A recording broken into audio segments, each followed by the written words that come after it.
Okay, greetings, brothers and sisters. So, Sunday, January 4th, I'm about to talk about ways people can prepare for what's going to happen or if something's going to happen. But I want to be clear, I don't offer advice. I don't tell people what to do, and I don't even make suggestions of what people should do because I don't want that responsibility. I don't feel like I need to think for anybody else or make choices for anybody else, and everybody's situation is different. I say this every once in a while, but I want to make sure that people understand what I'm about to say is not recommendations. It's just, somebody asked me a question and I'm giving, my thoughts on it. But it doesn't mean it's going to work for you. And I say this over and over again. There's no force used in the Mark system, and everyone has to make their own decisions and choices and assess their own personal situation. I expect viewers here are able to do that. I had this couple that somehow they listened to my videos and the wife decided they should quit their jobs and live off the grid. And I don't know where in the world they got that. The husband wrote comment. They both wrote comments. The husband was not too happy about it. I'm not doing that. I'm not, I mean, why in the world would, someone else do it if I myself, I'm not doing that. And I don't think it was just for me. It was, other things. But, people want to hear what they want to hear and they want to do what they want to do. But this is, your choice and not anything to do with me, right? And the other piece to this is you never know what's going to happen. And if the system is going to collapse soon, it might be 10 years. We don't even know, right? And what collapse means for each person is going to be different depending on where you are in the world and these sorts of things. I had a website, the Pockets of the Future website. It got hacked because it was fucking front page, Microsoft front page. And I have never built a new website, and I meant to. It takes too much time and energy at this point. But I had all these things about Pockets of the Future there, and one of the pages was called Plan B. We have Plan A, which is our system, and we don't have a Plan B. The system doesn't have a Plan B, at least for all of us. I mean, they might have it for some people themselves, and the so-called elites might have a Plan B for themselves, but not for everybody else, right? And so everyone should think about a Plan B, like what happens if the system collapses, and what am I going to do? What would my lifestyle be like? These sorts of things, and what I need.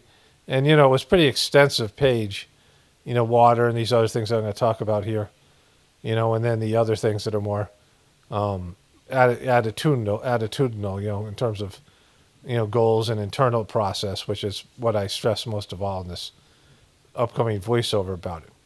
But anyways, I just wanted to add that because, like I said, you never know what's going to happen.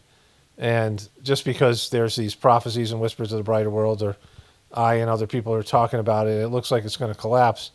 We don't know how it's going to go down and how to prepare for it. But, it's good to think about it. And, I mean, I think everybody should at least contemplate it if that's how they feel, if that's what they see. Like if you do think the system is collapsing, or at least, there's going to be a change in your lifestyle and these things, well, it's a good idea to prepare for anything, right? It's always a good idea to do that. But each person has to make their choice. And some people, they're just going to give up anyway. So why prepare for something that you can't endure or adapt to? Because some people won't be able to adapt. Some people are just going to be taken off the board. I mean, it might be as many as 7/8. If there's only 1 billion people left, that means 7 billion people have to go, right? If that's what happens. And so, more people are going to just die than anything else. And, not that, anybody should take that attitude. That's going to be them. But the people who don't prepare and don't think about it, that's probably going to be them.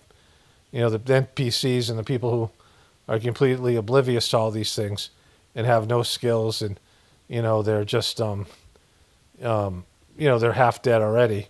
How are they going to survive something like that? But anyways, these are just random thoughts for me, and this is a comedy channel. I don't, everyone has to, take everything I say with a grain of salt. Anyways, here is the voiceover I was talking about. Okay, greetings, brothers and sisters. Sunday, January 4th. This will be a video going up tomorrow night, Monday, and then I'll take Tuesday off and be putting up a video on whatever it is, my Apocalypse Now channel. on my days off to keep that channel monetized. I've already put up some content there, unique content for that channel. It's linked in the description box. Okay, so I got two comments I want to address here. One's kind of goofy and the other one's a more serious one. This is the first one. Somebody wrote, "Please teach us how to prepare for what is coming, please."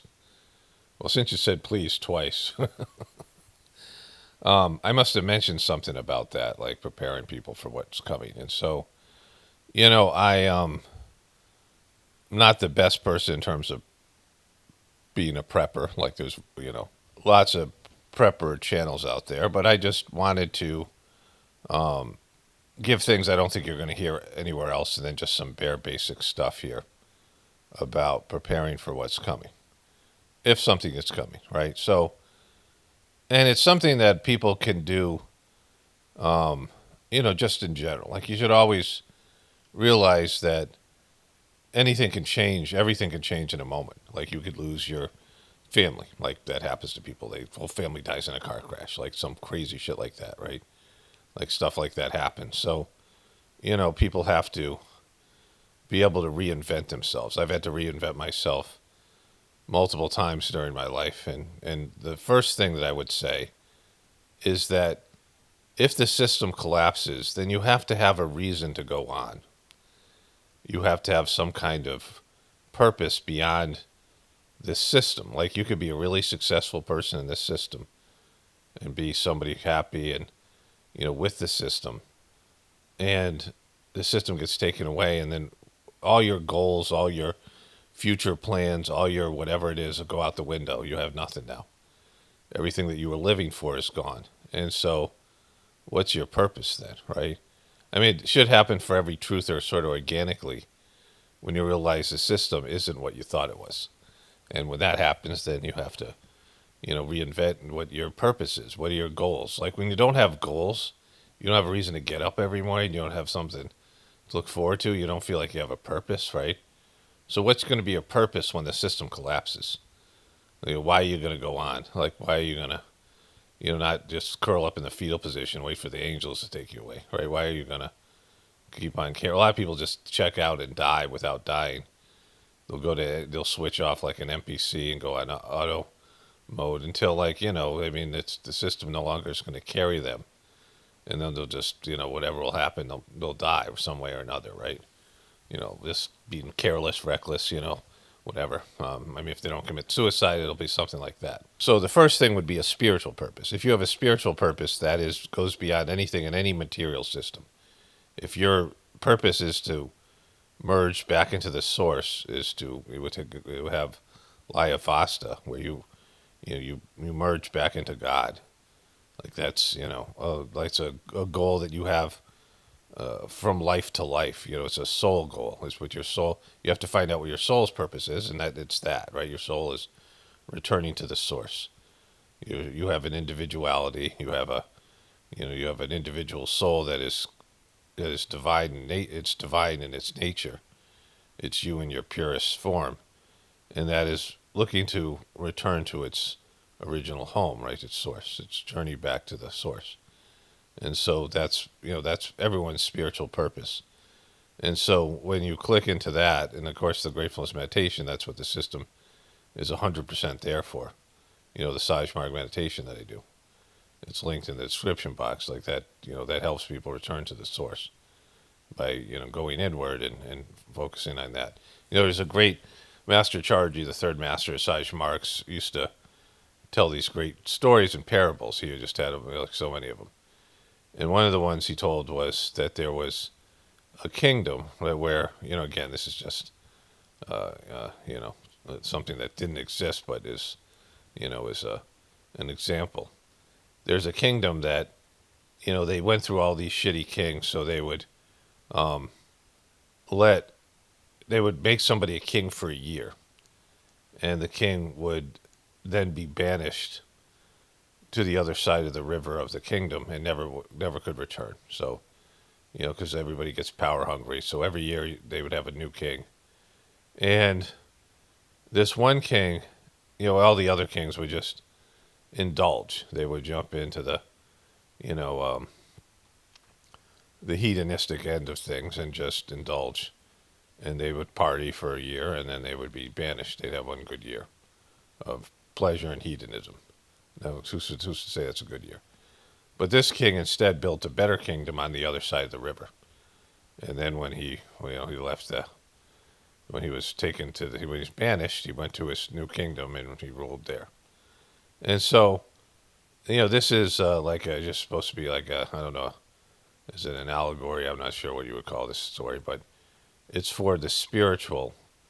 You're building something on the other side. So, that your material life, the river represents death, right? So you can live in a hedonistic way here in this material world for, your lifetime. And it only lasts, I mean, when you start turning old, you can't party and do things anymore. Your pleasure like that doesn't exist. That kind of hedonistic pleasure of, sex, drugs, and rock and roll, that starts ending as you get older, especially since you've abused your body. But either way, you can have a good run, 40, 50 years, 30 years, whatever it is, when you turn adult, your adult life. And you can party and be a hedonist and, do a lot of bad shit.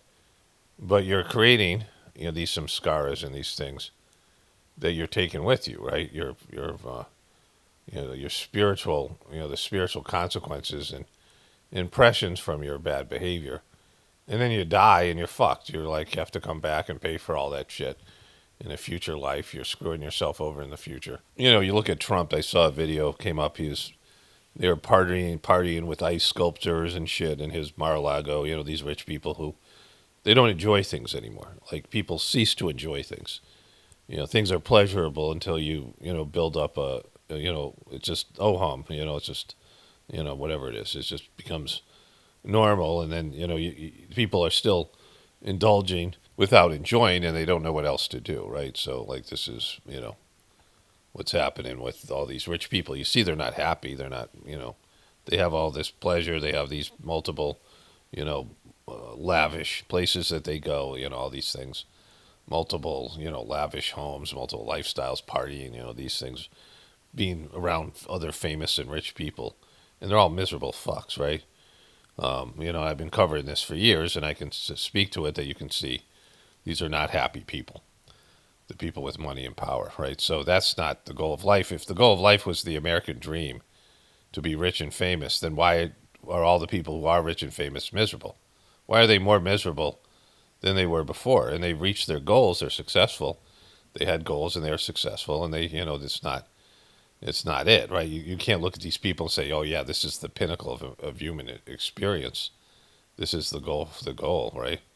If you're a poor person, you're a dumb person, you're first time, this is your first life, you're coming up from the animal kingdom, and you look up these people, these great people, and you want to be a king, you want to be a president, you want to be a actor, you want to be something like that, and you have a life like that, and you're like, oh shit, this isn't it, right? Like, you become rich and powerful, and you're like, oh, this isn't the goal. I feel worse, and then now you've made decisions that you have to pay for in future lives. You're not moving forward on your true goal, your true purpose here. And so, if you live a disciplined life, I'm going to talk about Trump and Maduro and all these things, which is another example of all this.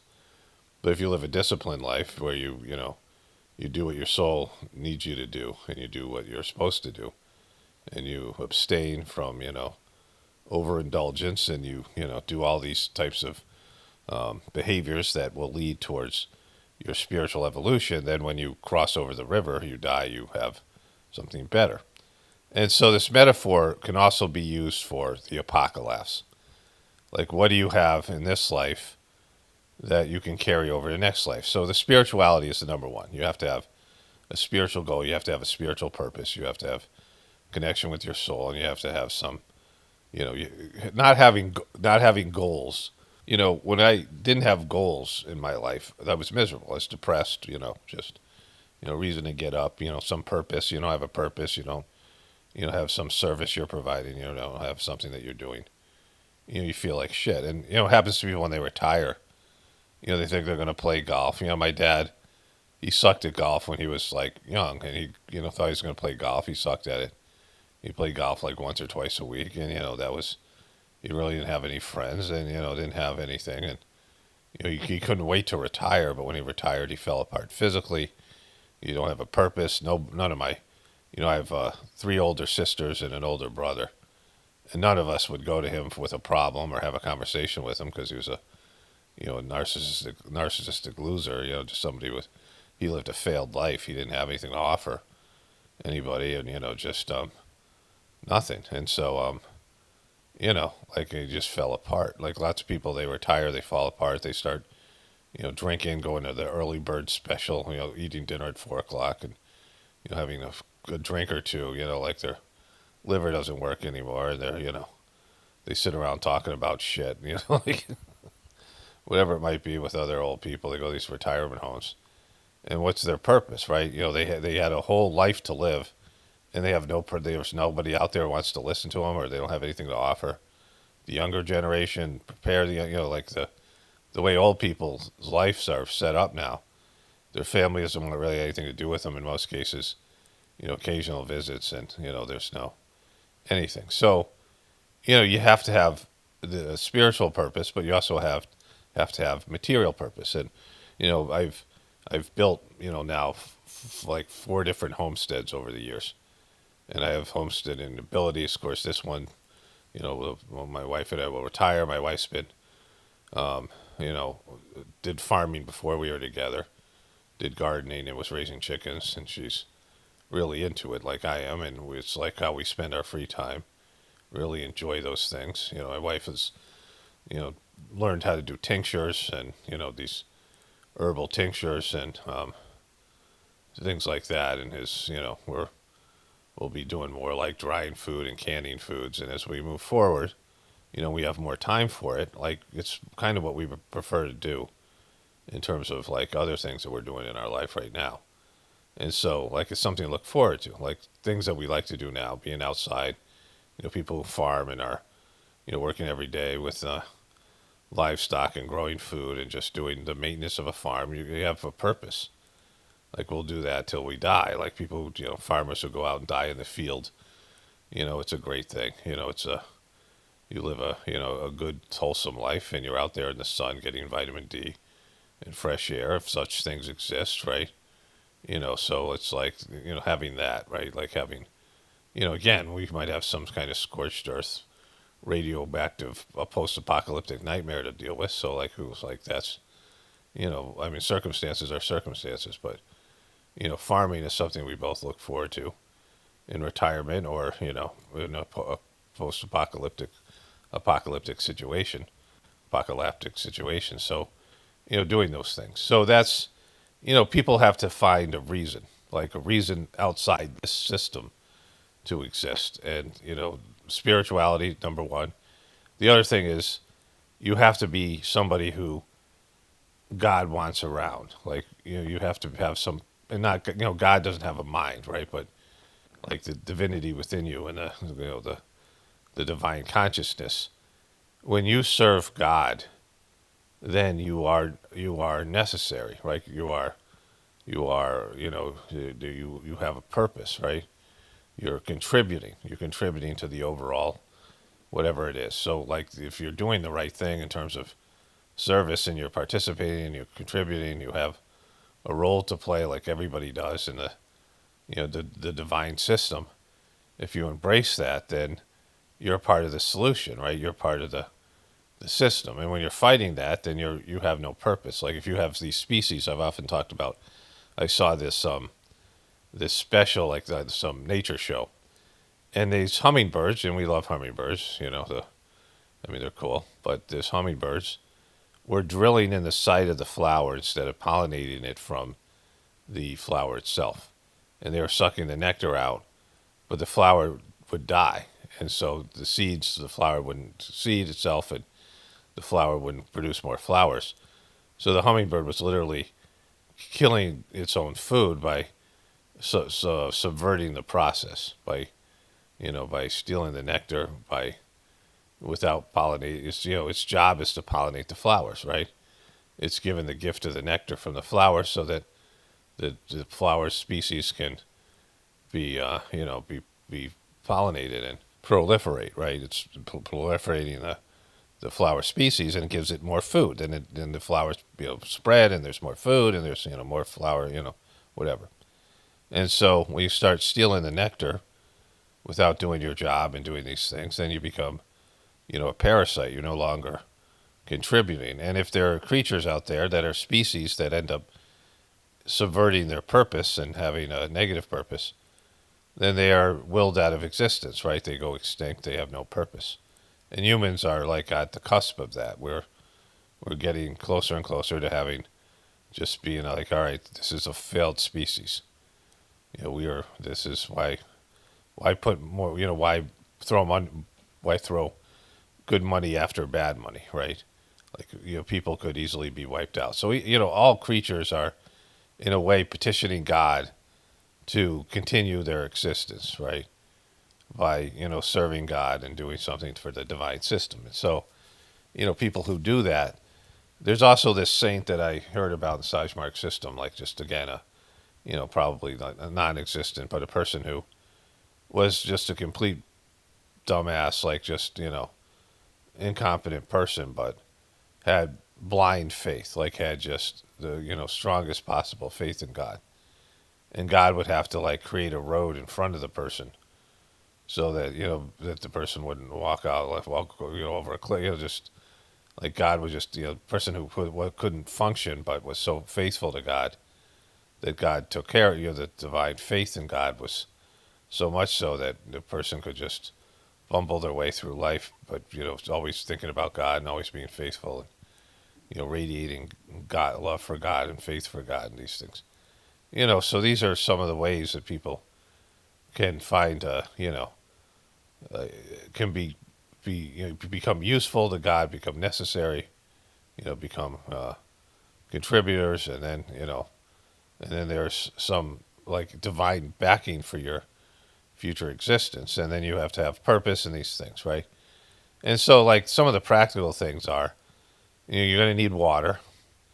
You all saw what happened when COVID hit. People are running to the stores and grabbing canned food. I mean, there's a lot of things to not like about Mormonism, but the Mormons, they have 3 months worth of food and water, right? They all have that. Like, when there's a shock if the system collapsed, like, 2 weeks from now, you need a period of time to like get over the shock of it, right? You have to adjust. I went to when my family and I first started a homestead. It takes a while to adjust all that, and and you have a system to go. You can go to Tractor Supply, or you can go to Walmart or your regular stores or Whole Foods and these things, and supplement your food. You don't have to grow all your food at once, and so you need some months worth of just stuff to get ready. Like if you're going to plant a garden. But like let's say, the collapse happened now, you can't plant a garden until the spring, and you won't be getting food, some food grows quickly, but most of it takes weeks, months, whatever it is, different types of it, and then all the other aspects of it, right? And, it's a huge learning curve. So having, food stored away, having water, how are you going to dispose of your waste? Like if you're human waste, which is filled with bacteria and toxic. I mean, see these things like what happened at the Superdome when the Katrina hit New Orleans, and there's all these people in there. The toilets aren't flushing, and there's people that are locked there for a week, and the toilets are backed up, and there's human waste all over the place and disease, this stuff. So you have to have a system to do that. Like if you don't have running water, if you don't have city water and these things. Like it's my family and I used to turn off the electricity for a weekend and live with candlelight, and it was kind of interesting. It was fun. It was like, it happened because we lost electricity, and I made a video saying we didn't lose electricity, we didn't lose power, we lost electricity, and we went to the library, and one of our librarians said the same thing. Like she and her mom were working to, it was like a younger woman who. We went to the library a lot because of homeschooling, and there was a young woman there, like my kids liked, and she said her and her mom were doing all these things, and they were like, we didn't lose power, we lost electricity. She had the same thought. they were talking the same thing. I made a video about it because we, kicked in some of our, skills and things. When I was in India and the with flood happened, my kids had been prepared for it. My kids had grown up on a homestead, and with some, we had done things like it's like a fire drill, right? But we had turned the electricity off, and we had learned to live without electricity for we did it a number of times, and it was good to just have that idea that you're preparing yourself for something that may be a reality, right? You might the electricity might never come back on, that kind of thing. Like it might go off and never come back on. Like what happens then? And so you can't refrigerate your food, these types of things. And so you have to have all these ways of dealing with that stuff, and like human waste is a thing. There's all these things you can look at, basic prepper skills. And having books and things like this. Having books instead of just what if there's no internet and you have to look up how to do something. You have no we're so dependent on that. So there's lots of old books you can get. You go to used bookstores, you find these old books and have these all this type of stuff, how to farm and do all this type of stuff, right? And ultimately, you need a community. You can't you do this without a community of people. And so having people around you, their family, whatever. And if you're in the city, you're kind of fucked. Like if you're living in some high-rise apartment and things go south, you're in trouble. Like you're gonna have to go somewhere else at some point. You lose water and electricity, and you're living in the city. It's really hard to to navigate that stuff. So there's all those things. But people, and the biggest thing is to everyone has a path to survival. Like everyone has a path. You have a destiny, and you have a pathway, and if you embrace it, you have to embrace it, and pray to God, and have some sense of, what's your particular plan? Like what's your plan for the apocalyptic situation? Like just because you want to survive, but mentally or just you're scared of dying. Like that's not enough. Like you have to there has to be something. There's going to have to be changes. Everyone's going to have to change and adapt and reinvent themselves. And why are you what's your particular pathway, right? What's each person has to figure that out. Anyways, there's that. So there was this other comment. I just went and found it. I saw it on my phone last night. Well, that's not right. I had it and then scrolled back to LOL. Here it is. LOL, Pocket's claiming to start Michelle Obama rumor. Michelle Obama rumor is hilarious as fuck.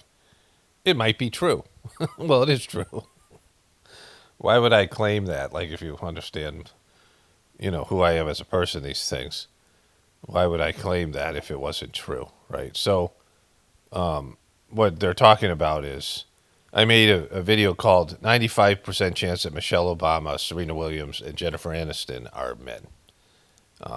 And so that video is why you know my channel. I was in India at the time, and I wasn't really making videos about celebrities. I'd made like one or two. My family and I had sold our homestead. And I was watching a video in which some people, and I just clicked on it as a goof, were claiming Michelle Obama was a dude. And they had, they claimed that it was like maybe the wife made the video, but the husband worked as a forensic expert, and there was some, pseudoscience that they were talking about. But some of the I looked at some of the claims, and there was some validity behind them, right? Like I thought it was just a goofy thing. And so I started to look into it and do my own research with no intention of making a video. Like I didn't plan to do that, right? And I found they overreached at times, and the video sucked. And somehow the video got deleted. It probably had 100,000 views. So, it wasn't like I started the rumor, but I watched. This is back in 2014, and the end of 2014, and it was right when this third master of the Sajmark system died. There's a whole thing. My family and I were traveling from Chennai, India, to Hyderabad, where the future big ashram was going to be. Right, they were building this big ashram. It was a whole thing, and we found out Charji was dying. And at that same time, my video was just getting. It was like my videos would get. I had some videos that got 100,000 views, and some of the farming homesteading views got quite a bit. 10,000, but 1,000 views for my video was, was high. Like if I got 1,000 views, it was, I mean, most of my videos got under 1,000. And all of a sudden this video took off and it ended up eventually getting 2 million views. And it was, kind of like a whole transformation to this channel. And so the reason it said 95% chance was that these people claimed that for a male, the ring finger is bigger than the index finger, I think it was. I can't even remember it. And I looked it up, and there had been a study where they gave testosterone to female mice, I think it was. And their fingers, like mice have like, like little fingers, whatever they are, their digits would grow longer. Their ring finger would grow longer, and it would be bigger than tall. It would be longer than their index finger. So, in most cases, again, this is just one study. It wasn't really, like kind of pseudoscience, but I found some validity to it, right?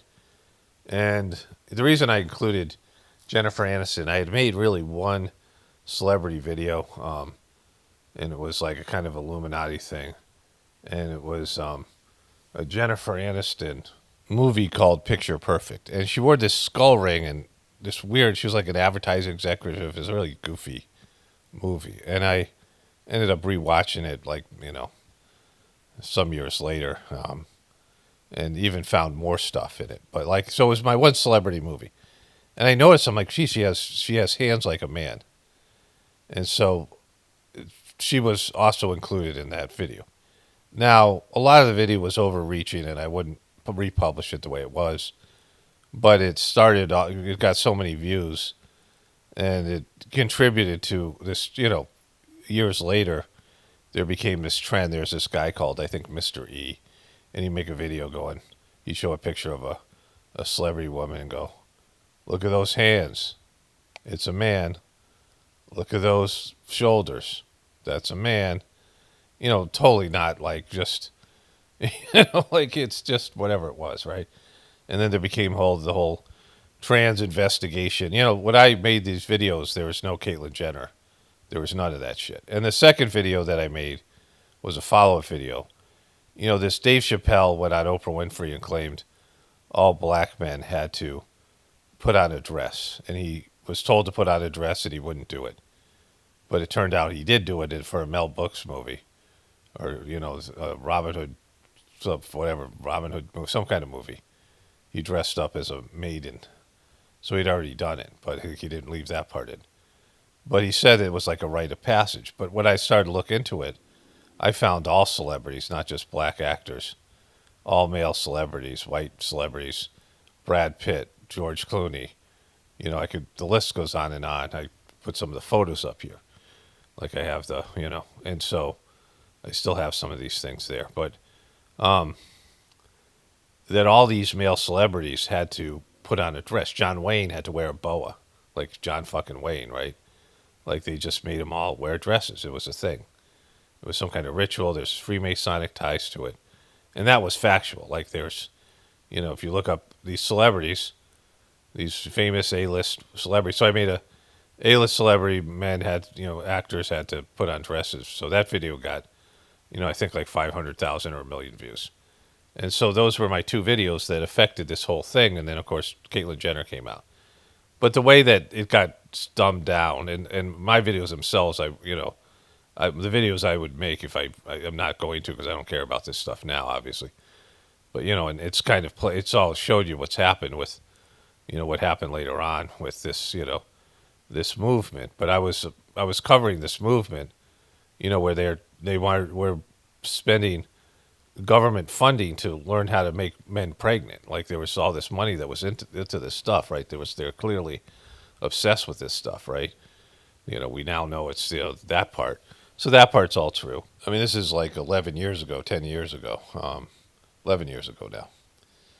And, I mean, it was a learning curve for me. Like my videos are much better now, right? Like this, my videos are more, substantive. I mean, it was back then when I believed a lot of the other truthers and people out there were actually doing research, so a lot of the prevailing narratives were true, right? And they weren't. We had Alex Jones was out there just making shit up, like he was like a hub of disinformation. It spread out throughout and set a pattern of like, minimal research and doing subjective research where you weren't, like when you have a theorem, you're supposed to try to disprove the theorem, right? When you're a scientist, you're trying to disprove your theory. You're trying to find a way that the theory isn't true. You don't look for evidence to support it. You find evidence to dispute it, to render it false, right? To make it a not true thing. That's what you're supposed to do. And as a journalist, you're supposed to do something like that. Not that I was ever a journalist, but, I was doing these things. And so, I changed my whole way about going about these things. And so my videos got better, and I didn't cover sensationalistic things. And, after a time, YouTube didn't promote the shit anyway. This is back when YouTube didn't give a shit what you said.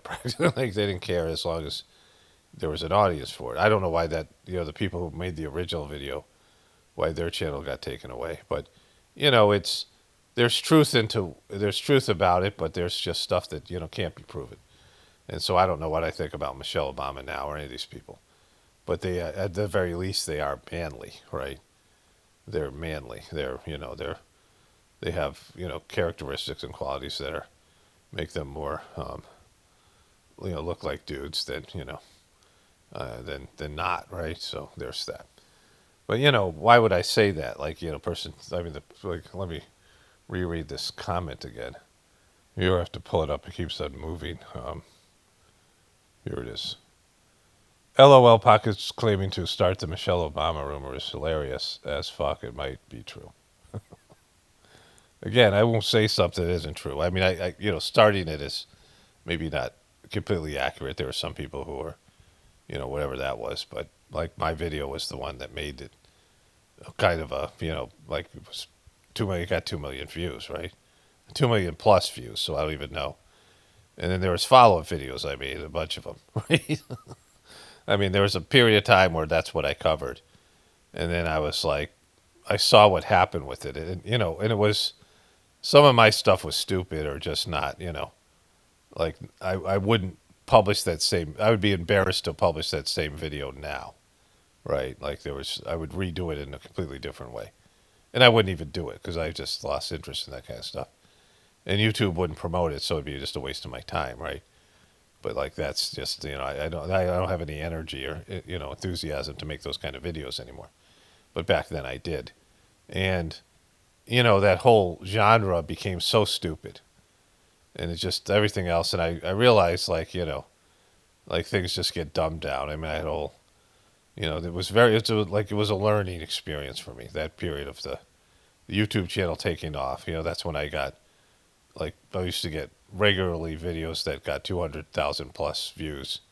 I'd make videos with their different kinds of videos than I make now. But anyway, so that's, those are those things. Prepping and, this, it's a dude thing. It's a man. Anyways, let's get into the Maduro thing here. Okay, so this is a good place to start here. U.S. President Donald Trump launched his most aggressive foreign military action yet, attacking Venezuela, capturing its president, Nicolas Maduro, on Saturday, and promising to put the South American country under temporary U.S. control. So we are going to run the country until such time as we can do a safe, proper, and judicious transition. Trump said. All right, so who the fuck are you? So, if there's any dumb fuck Trumpers left that come here or anywhere else, I mean, this is theft, right? First of all, this is stealing. This is a lot of things, right? There is no reason for us to be dealing with Maduro. I've already told you can check with ChatGPT or Gemini or any fucking Grok or whatever these AI chatbots, or do whatever your own research, or just use common sense. The narco-terrorists are not Venezuela. They're not like there's no real narco-terrorists. There's drug dealers, right? And there's countries who make the products, India and China. Not the countries themselves. corporations or whatever it is, cartels, whatever, crime people, whatever, whoever's making fentanyl, or people who are, distributing cocaine from South America. There's the drug dealers and the cartels. And then there's the countries in which they get smuggled in through, which is Mexico. And, they're still coming in through Mexico. And Venezuela had nothing to do with that. So we know that's just bullshit, right? And so the only reason to go and depose this guy is because you want to steal his resources, which I covered in my last two videos, which pretty much everybody with half a brain knows that that's the case. We're not entitled to Venezuela or any other country's resources, and we're not entitled to remove their leadership, especially when our leadership sucks, right? When we have shitty leaders, corrupt leaders, pieces of shit, who are stealing from America and now are stealing from Venezuela. Now, our country, to survive, we are grabbing resources and globbing resources from all over the world. And most people don't know it. You're still complicit, but at least you don't know it. But to just watch this motherfucker go in and steal this country and their resources and put in proper leadership and, make it so America is getting the lion's share or whatever share they're getting of $14 trillion worth of natural resources is completely fucked, right? This guy's a lying sack of shit. And, there's two things here. Would you like some country to, when Joe Biden was president, because we're going to see these fake celebrations or real celebrations, but we're not liberating the people from this evil leader. Like, we're not the fucking good guys here. Don't claim to be the fucking good guys. He's lying to you dumb fucks, like you Trump dumb fucks, right? He's lying to you, his audience. No one else buys his bullshit. And so this is just wrong on every level. And when your country is doing shit like this, and it's not just our country, it's all these countries, when you are, when you are so desperate to survive or you're so greedy that you're going in and just stealing other people's resources and conquering and colonizing other countries, you're gone to a level of demonic depravity and, dishonesty. I mean, look at what happened, to England, and as England empire shrank and collapsed, and now, we're an extension of that empire. And eventually, it's going to come back at you. It has to. There's no way it doesn't. There's spiritual laws. If you believe in God, then there's divine justice. And America is like, we don't have, Venezuela hasn't done anything to us. And Maduro hasn't done anything to us. Hasn't hurt us at all. But we've fucked up a lot of countries. Like, America has fucked up a lot of countries who have a claim, a spiritual claim and a material claim against us. And, it's going to come back around. It always does. Like, it's just, you're going to go from being the richest country, we'll go to the richest country, to one of the poorest. Like, these are the way things can go. Empires collapse, and when they do collapse, things go really south. And the people are so retarded, so weak and, dysfunctional and entitled. They can't, we can't build America back up, especially these kids, the future of America. They can't build America back up because they're basically worthless, entitled, grown up on the internet, addicted to porn, addicted to so many different things, depressed, anti-anxiety taking pussies, right, that aren't going to be able to build America. Like, they're not the hungry immigrants and people who are, were desperate for freedom or whatever it was, desperate for a fair chance, that built America into what it is now. So, like, America's fucked, right? Our future is bleak at best. And then the world, with it. So, this is the kind of stuff where you're so desperate to do something to prevent the inevitable, right? So here's another piece to it.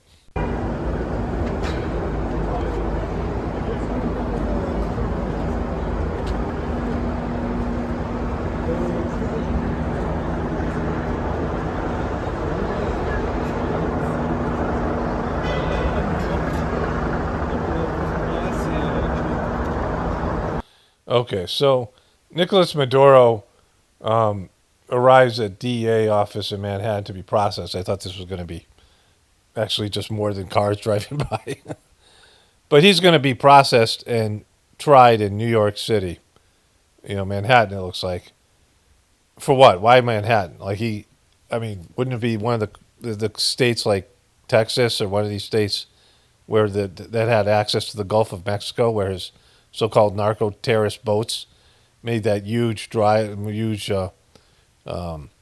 voyage across the Gulf of Mexico, through the Caribbean Ocean, and somehow made it all the way with their little fucking tiny fucking motors, and they had enough gas to make it all the way there to deliver, narco terrorist stuff. But the more ironic thing is, Trump got a bunch of his lawsuits and I believe his criminal charges all went through New York. Like Trump was a citizen in New York. He has his Trump Tower. He lived there. He's a big New York guy. Trump was synonymous with New York. And then he became a Republican. They all turned on him. He was the toast of the town for a while. And he said over and over again how corrupt the court system is there. And now they're trying this guy Maduro, right? What's like he's some foreign citizen is getting tried in a New York court. Like, how fucked is we can just grab any leader across the country, call him a narco-terrorist, and try them from criminal charges? Not Netanyahu for, what he's done in fucking Gaza Strip. Not that motherfucker who's committed real war crimes. But this guy who's done nothing to America, you can just grab him out of his country and bring him to New York and try him and call him a criminal. Like, this is what we've become. So, this is all fucked. This is how desperate we are. And how corrupt we are, and it's just, it's not going to end well, because how could it? How could this thing end well? Like any of these things, the Trump administration. He wanted to annex Canada. I'm sure he's talking about putting pressure on Mexico. Trump wants a lion's share of all these various countries, in whatever kind of, like, British colonization or, British Commonwealth. I'm sure Brazil, which is another one of the top 10, they have something like 15, 16 $trillion in resources or whatever, 20, 18 something. I mean, when you're talking about trillions.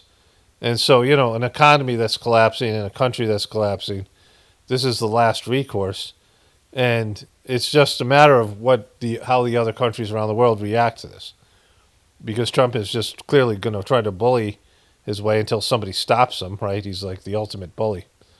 And so, this is bad. Like, it's fucking really bad. Moving moment by moment out of Venezuela, the de facto leader there has now for the first time appeared on camera, demanding the immediate release of Nicolas Maduro and his wife, calling their capture a kidnapping. Right now, meantime, Maduro in that image... well, I mean, it's like, at very least, it's a kidnapping. Like, this is completely illegal, completely inappropriate, uncalled for, full of lies and bullshit, easy lies I mean, everything about it. It's totally fucking Trump. Trump's lost his shit, and this is like Hitler level stuff where he's just going out and doing shit and saying fuck you to the world and the rest of it, oblivious, surrounded by yes people who can't, one of the things is that Trump, when you're a leader, you need to have people from the opposing side. You need to have liberals, you need to have Democrats, you have, whatever it is, right? Any number of people, and you have to have people who can go against what you're saying, right? You're going to break first. The people are going to break from you. And look at what happens with Marjorie Taylor Greene and these other people. Apparently Lauren Boebert, who broke from Trump on Epstein, he fucked her with some like land deal or something that was going to, some kind of contract that was going to go to Colorado, wherever she was, she's a, whatever she is, right? Like, he's just vindictive and he's evil and he's fucking, and he can't handle anybody's opinion other than his. And he thinks that everybody should worship him because he's doing such a great job. He's drinking his own fucking Kool-Aid. He's got a cult-like fucking following. And nobody's going to tell him, like, he can't do these things, and he doesn't know why. He doesn't know shit about the world. He's not a curious person. Like, I know more about all this shit than he does. Right? All of us do. Like, he doesn't know anything. Like, they ask him about, like, who? I don't know what that is. I don't know. That's that guy over there. And he wants, plausible deniability, but he doesn't read his reports. He doesn't listen to his briefings. He doesn't listen to experts. He thinks with limited information, like fucking Judge Judy or one of these, arbitrary judges that appears like, a few minutes of these people's story and makes a decision. Oh, it's your fault, right? Without, knowing the whole story and just coming out arrogantly and, smacking the gavel. And so that's always going to lead to disaster. Like, if you surround yourself with just people who believe what you believe, or you don't even have a beliefs and you surround yourself with a cult-like following that tells you you're great, and they all, push an agenda like that no other president would sign off on, but you don't know what the fuck they're talking about. Trump is like a living auto pen, right? Like he just is told what to do, what his things are. I mean, he usually doesn't, have any kind of information or input because he doesn't know anything about it. And so that's where we are as a country. It's fucked. Like it's coming around the corner here. Did you see him? It was posted by President Trump. He is on his way to the United States to face drug trafficking. Trump posted this fucking picture. Charges in the Southern District of New York. Like, why else do they have these fucking porn stashes, these guys? Meanwhile, the vice president of Venezuela, Maduro's vice president, her name is Delcy Rodriguez.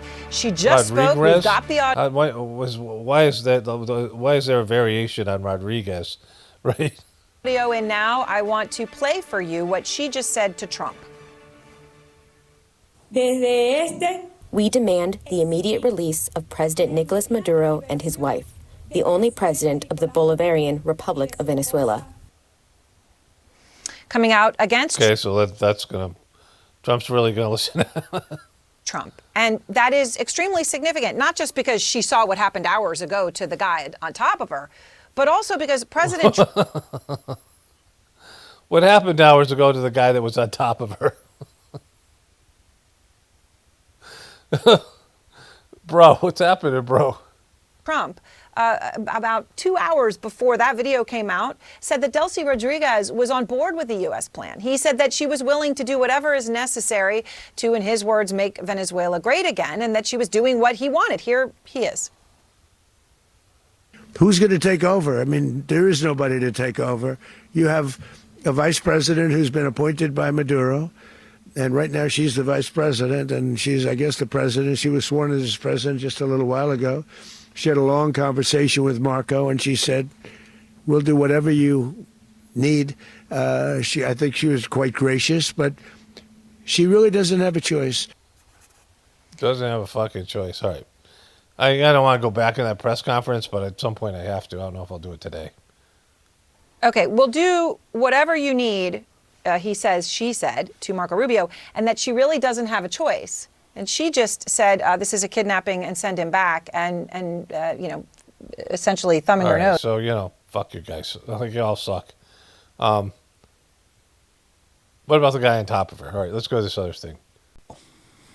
Ahora los racistas y supremacistas. Now the racist and supremacists of this Zionism today Del sionismo hoy want to wipe out the Palestinian people. Con el pueblo palestino. Y digo más. What's more, they want to finish all Arab people to finish with all Muslim people. Acabar con todo el pueblo árabe, con todo el pueblo musulmán. Han sembrado. They now have shown an ideology of hate, of plundering, raids. So, like he's the new Gaza, right? Trump is Ghazi in his place. They're not going to obliterate all the buildings and do all that shit, But it's like a similar kind of, situation. Ideología del odio, de la racia. They have been sowing it for 75 years. 75 años. Con el apoyo de Occidente. With support of the West. Atención, good world that is hearing me. Mundo bueno que me escucha. Attention, men and women of the United States, Europe, and the world. Hombres y mujeres de los Estados Unidos, de Europa y del mundo han sembrado una They have sown an ideology more dangerous than Nazism. ideología más peligrosa que la nazi. Primero contra el pueblo First against the Palestinian people. palestino. Racia. Plundering, raids, and extermination, genocide, atomic bombs. Exterminio. So they're saying they're taking those. You might be saying they're taking down those buildings with mini nukes, which would be stupid because they're one country. Gaza is basically they're one landmass, so all that radiation fallout would hit Israel. So but they have used micro nukes before, like in New York City at Ground Zero. Genocidio, bombas atómicas. Y luego contra Next, it will be against all Arab peoples, all Muslim peoples. vienen los pueblos árabes, todos los pueblos musulmanes. Y después quieran venir Then they'll come for Christians and Catholics. por nosotros los cristianos, los católicos. Paremos al tiempo Let's stop the genocide in time. El genocidio, paremos a tiempo. El We must stop the Zionist genocide against the beloved Palestinian people. genocidio sionista contra el amado y pueblo palestino. So when we stick with this theme of Israel first, that Trump will do anything for Israel, and there are a lot of people around saying Israel's into this whole thing. Apparently he had a lot of silver as well. And silver prices, the whole silver crisis, whatever's going on. He had like stores of silver himself personally, and the country has it. I haven't checked that out. There's just, there's all these theories floating around. But either way, he said this about Israel. It sounds a lot like Gaddafi. When Gaddafi was talking about these things, Israel was part of that, not just Israel, but all of it. And then they took him out, even though he was doing great for his country. They tried to make it like he was a bad leader, but he had over 70% approval from his people, and his country was flourishing. Okay, got a couple more clips. I want to do a Candace Owens update. She finally responded to. Kind of, not really. Which sucks, which I'll get into. Maduro and wife to be arraigned in New York City tomorrow. What did his wife do? Like, why kidnap his wife? Why bring his wife with him, right? Like, when you arrest somebody, when's the last time they arrested somebody and their wife? Unless the wife was part of the criminal organization, right? Like, they go and they arrest the criminal, and his wife is usually not part of that, right? And they've never plucked somebody out of their country like this. I don't remember this ever happening before. Where he just fucking plucks some guy out of his country with his wife, the wife thing aside. They've rendered people before, but not bring him to New York City and then put him through some kind of bullshit court situation. And, like, how long is he going to have to wait? Like, Tyler Robinson's thing isn't for another year. So Maduro's going to be sitting here, and what are they going to do? Deport him back to his country? Right? They're going to put him in jail here for crimes that he committed in a foreign country against America that are bullshit crimes because he's not a real narco-terrorist. Like 0% of this stuff that, is his fault, the narco-terrorism, this whole bullshit thing. So this is like such a kangaroo situation, kangaroo court. But here. Madeline Rivera is live in Washington with the very latest. Good morning, Maddie. Good morning. Good morning, Maddie. This operation took months of planning and rehearsal with Intel members. Again with the rehearsal. Planning and rehearsal. This play, this stage thing took all this rehearsal. Tracking Maduro's movements down to what he ate, what he wore, his pets. And the U.S. says that preparation paid off. It required the utmost of precision and integration within our joint force. We arrived at Maduro's compound at 1:01 a.m. Eastern Standard Time, or 2. So you're a minute late then. Are you saying you're a fucking minute late, you piece of shit? You tardy piece of shit. Like, why? No one does stuff at 1:01. 1 a.m. Caracas local time, and the apprehension force descended into Maduro's compound. The apprehension force. And moved with speed, precision, and discipline towards their objective. And look, he's losing his. Trump's getting bored. Isolated the area to ensure the safety and security of the ground force while apprehending the indicted persons. The indicted. You can't indicted for and fuck. His wife's indicted too. What the fuck she do? Over the coming days, President Trump says they will be working to designate people to run the country. He did say yesterday that Venezuelan Vice President Delcy Rodriguez was sworn in, but he appeared to suggest she would go with whatever the U.S. was planning. The president also dismissed the idea of Nobel Peace Prize Maria Corina Machado taking power, saying she does not have respect in her country.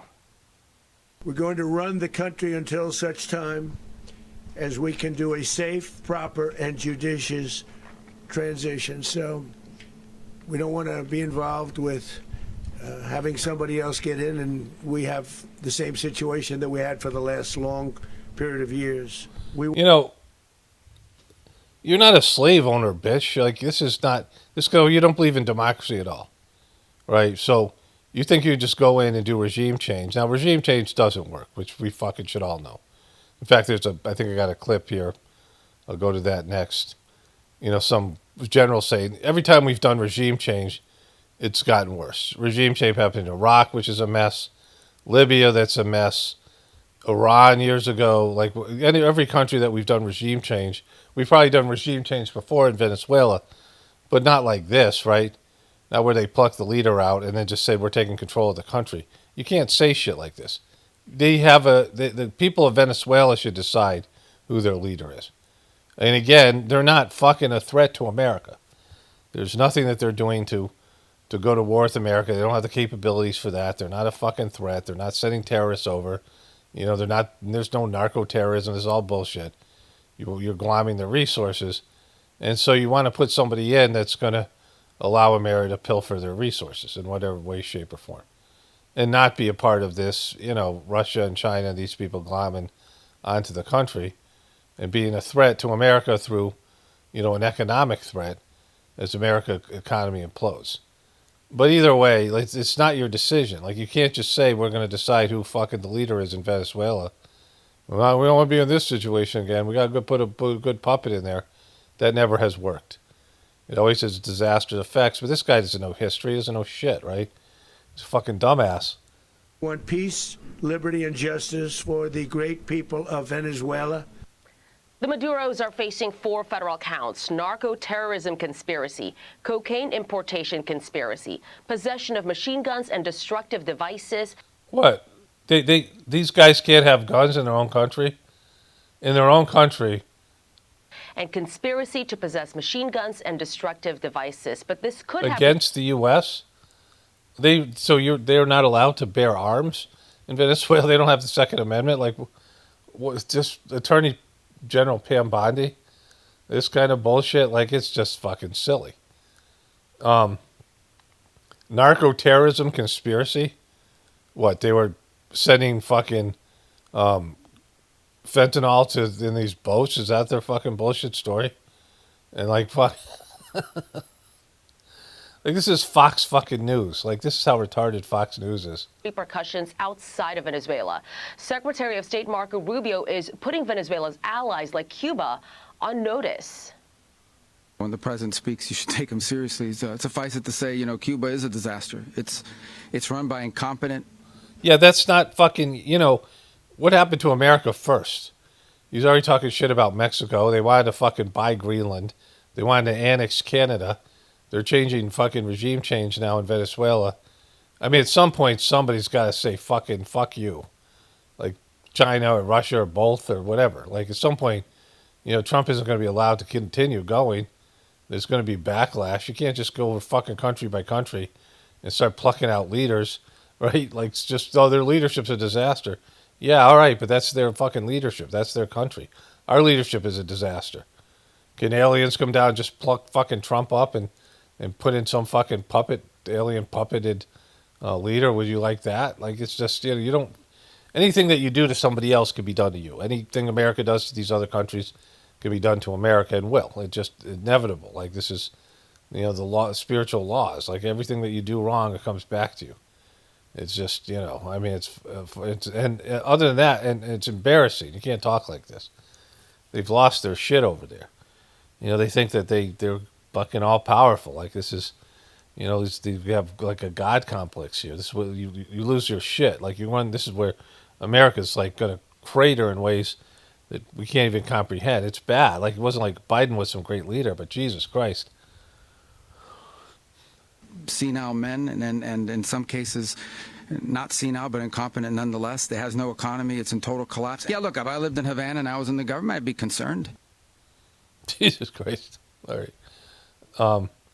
Let's move on to the next thing here. Just briefly, Jen Psaki. In the past when it comes to regime change. Here's Republican Congressman Darrell Issa. I'm sure President Trump, having learned the lesson of Afghanistan and Iraq, has no intention to tell them how to run their country. He has simply liberated them from a strongman. Yeah. Trump does not know what happened in Afghanistan or these other countries, doesn't know about regime change, and doesn't give a shit. Trump doesn't give a shit what happens to America when he's done. He doesn't give a shit about what happens to any of these other countries and people. He is the ultimate narcissist and like sociopath in this sense. He doesn't care. And the powers that be are letting him run America into the ground because at some point, American lifestyle has to be taken away, like has to be reduced. Your lifestyle is out of stock. So they have to get somebody to do it. Like everyone should just realize that. They could blame a senile Joe Biden in part, and the Republicans can, the Democrats can blame Trump, but either way, it's self-inflicted, right? And it'll cause division, and the liberals will be blaming Trump, and Trumpers will be blaming the past administration or the future one. But America's going down, and they need fucking fall guys, and they got 2 fall guys who'll be dead, right? So there won't be much to do about that. They'll just be like, this is, these guys fucked you, and you now have to, here's your 10 by 10 apartment, right? Like this is, at some point you're going to see the economy's collapsing, all these things. This is going on all over the place. There's things that are happening now that any one of them could be a fucking, we're not going to recover from this type of disaster economically or some other way. And so Trump doesn't give a shit about that, right? This is Trump is the ultimate impulsive piece of shit. He's not, Trump doesn't care about America. Why does he give a shit about Venezuela? He has no intention to tell them how to run their country. That's what he said. I mean. All right, so then she gets into this thing. Here he does. And this guy here. 24 hours. Joining me now is... She showed that clip of Trump saying we're going to run the country. Retired Lieutenant General Marko. The other guy was a Republican, that congressman. Thank you so much for being here. Your piece is so good. I read it yesterday morning. It felt quite prescient, the op-ed you posted yesterday. In that op-ed you wrote, when the United States treats regime change as a discrete military option rather than a whole of government generational commitment, it repeats mistakes we have made very recently and ignores lessons we have paid dearly in blood, treasure, and reputation to learn. Tell us more about what you mean. Yeah, okay. So, regime change doesn't work. Protests don't work. There's things I say like that. Protests don't leave the, don't result in in the results that you're hoping to obtain. They always make things worse.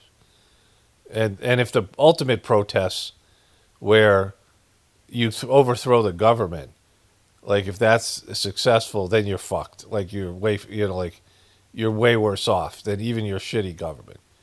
When people rebel and take down a whole government, it never gets fucking better. Like, look at what happened in these countries like Russia and some of these other places, Iran. Like, the country's way worse for the fucking people. And the people got pissed off and said, we had enough of you motherfuckers. And then they end up with a much worse country, like for years. And regime change just destroys the country.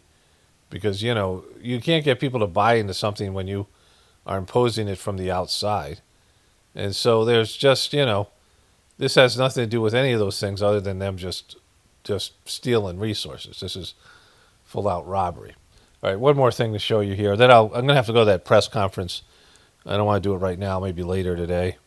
Because I just don't feel like listening to him for fucking, whatever it is. But I'll cover some more of that today. I have one more thing to show you here, then we'll go to Candace Owens. So this is one of the Trump dumb fucks here. Millions of Venezuelans celebrate their freedom. The UK lefties are crying their eyes out and cannot understand why people are happy Maduro is gone. Communism is evil. These people are now free. Free how? In what way? They're fucked. You think their life has gotten better now? Now, I don't know if these people are happy, and I don't know if this is even Venezuela. But, it's the majority of the country. Why didn't they, if it's a communist type situation, why did they not do something themselves, right? If the majority of people were against him. I mean, the majority of people were against Biden, and the majority of people are against Trump right now. Does that mean we get to have regime change? The majority of us want Trump out. Like, Trump is already fucked. He's going to get slammed in the midterms. I mean, who knows how this is all going to fucking play out. I don't know how long he's even going to make it. Trump looks pretty shitty. But,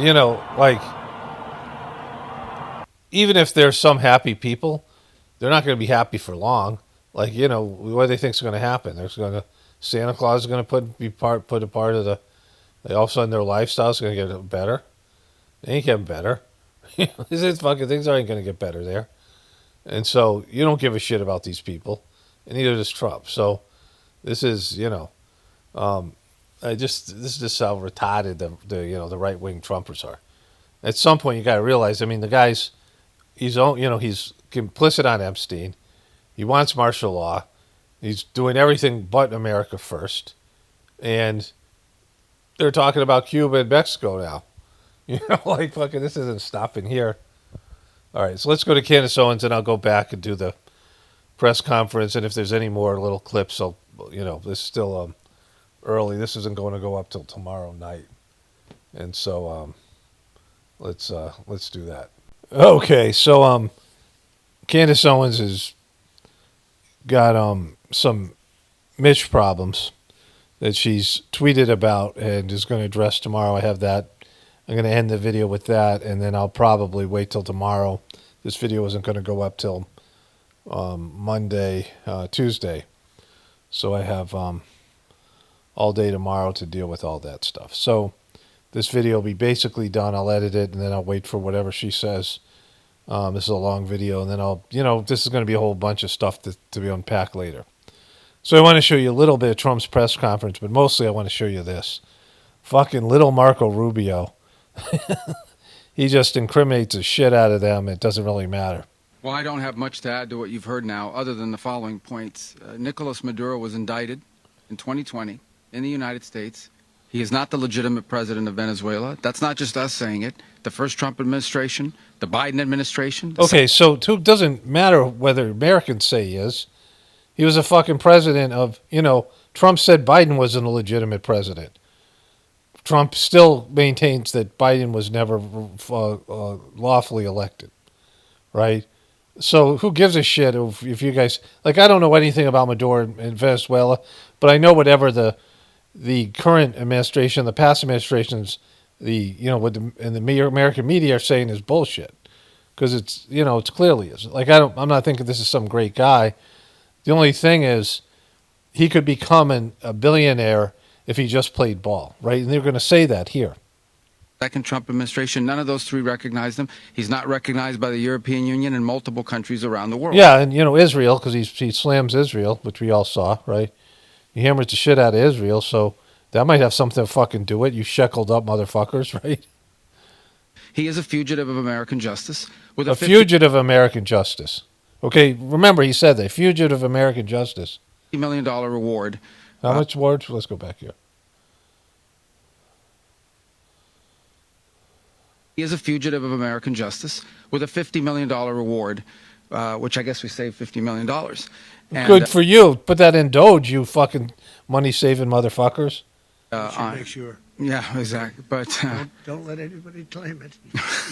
Nobody deserves it but us. But I want to You deserve it, you piece of shit. About one thing, Nicolas Maduro had multiple opportunities to avoid this. He was provided multiple very, very, very generous offers and chose instead to act like a wild man, Okay, so just listen to what this motherfucker said. He said this is a fugitive from justice, American justice, with a $50 million bounty on his fucking head, and yet they gave him so many offers, so they're willing to deal with and capitulate to a narco-terrorist. They're willing to deal with a narco-terrorist if he had just played ball with them oil-wise. So that makes it sound like either he's got a better deal somewhere else and he's a piece of shit, or he didn't like what America was doing, and whatever it was that he was trying to do, he felt like America was going to screw over his country. So, maybe he was being a good leader. I don't know. That doesn't matter. I know what these guys are being. They suck, and they're liars, because they're saying he's a narco-terrorist and he's been indicted in America for, bogus charges, and yet they are willing to make a deal with him. That was just, some bullshit stuff to pressure him. All the things they were doing was to pressure him to capitulate with American oil and American business and things like this, right? So all of that's bullshit, right? What they're saying is bullshit, because, unless they're thinking it's a good idea to make a deal with narco-terrorists. Had to play around. All right, let's go back here. Very generous offers, and chose instead to act like a wild man, chose instead to play around. He started to play around and act like a wild man. We're talking about a fucking toddler here. The guy was being a wild man. He's fucking playing around. The fucking Jesus Christ. The result is what we saw tonight. The other message here is the following. You have a guy, like many people around the world, they like to play games. You have a Like guy to play fucking games. Not these serious motherfuckers. These really fucking astute, manly men who never play fucking games. who decides he's going to invite Iran into his country. Which he gets to do. Oh, invite Iran in? So this is an Israel thing. You shackled up motherfucker. Is going to, do the confiscation of American oil companies, is going to flood our country. All right, so confiscation of American oil companies, right? Country with gang members He's going to flood our country with gang members. That didn't fucking happen. That's just some bullshit thing they made up. Going to take Americans prisoner and try to hold them for hostage and trade them like he was able. Flooding America with gang members, that means that there's some kind of like issue with the immigration, right? But let's go back here. They're admitting to all of it. The oil company is the big thing. To hold them for hostage and trade them like he was able to do with the Biden administration. Basically likes to play games all this time and thinks nothing's going to happen. He played games all the time, playing fucking games. And I hope what people now understand is that we have a president. The 47th president of the United States is not a game player. He's not. This guy doesn't play games. This was a serious fucking dude. This is a hard man right here. A hard motherfucker. When he tells you that he's going to do something, when tells you he's going to address a problem, he means it. Yeah, that's almost never the case. He said a lot of shit he never did. He promised a lot of shit he never did. Like, put America first. And not get involved in foreign wars and fucking the bullshit they're doing now, taking over these countries and dealing with all this shit. He's the opposite of that guy, the guy that he promised to be. He actions it. I can tell you, I've watched this process now for 14, 15 years, been around it. Everybody talks. I'm going to do this. I'm going to do that. When I get there, we're going to do this. We're going to take. This is a president of action. Like, I don't understand yet how they haven't figured this out. They haven't figured this out yet. Now, if you don't know, now you know. Because this is the way it's going to play out. And I think people... Fuck around and find out. Just like Pete Diggs had said. This guy fucking... We do shit. We get shit done. Need to understand that this is not a president that just talks and does letters and press conferences and, if he says he's serious about something, he means it. He does shit. Like, he poops his Depends diapers and he fucking snorts Adderall. And he does things.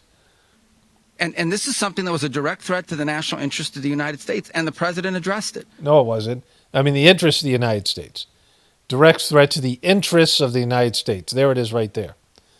So that's actually true what he said.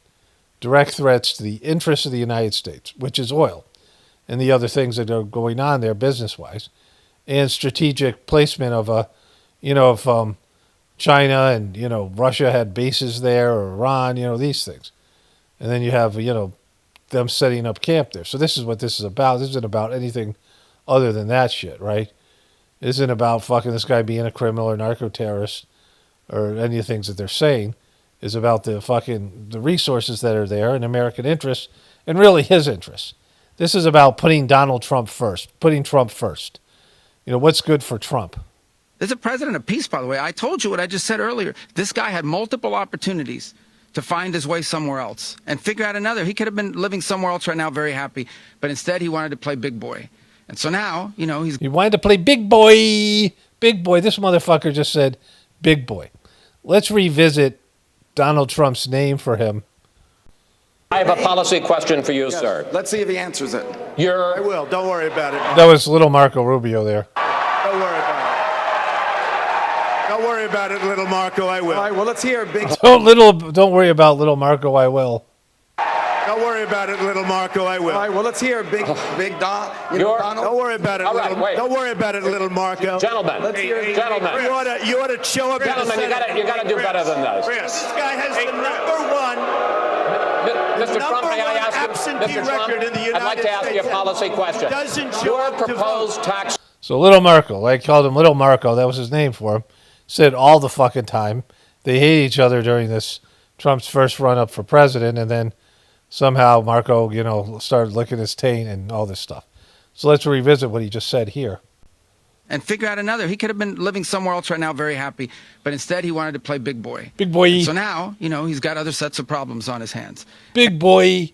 We would have, gave him a bunch of money and let him go live somewhere else, or put in our puppet leader, and he would have played ball with us. Now he's a narco terrorist, right?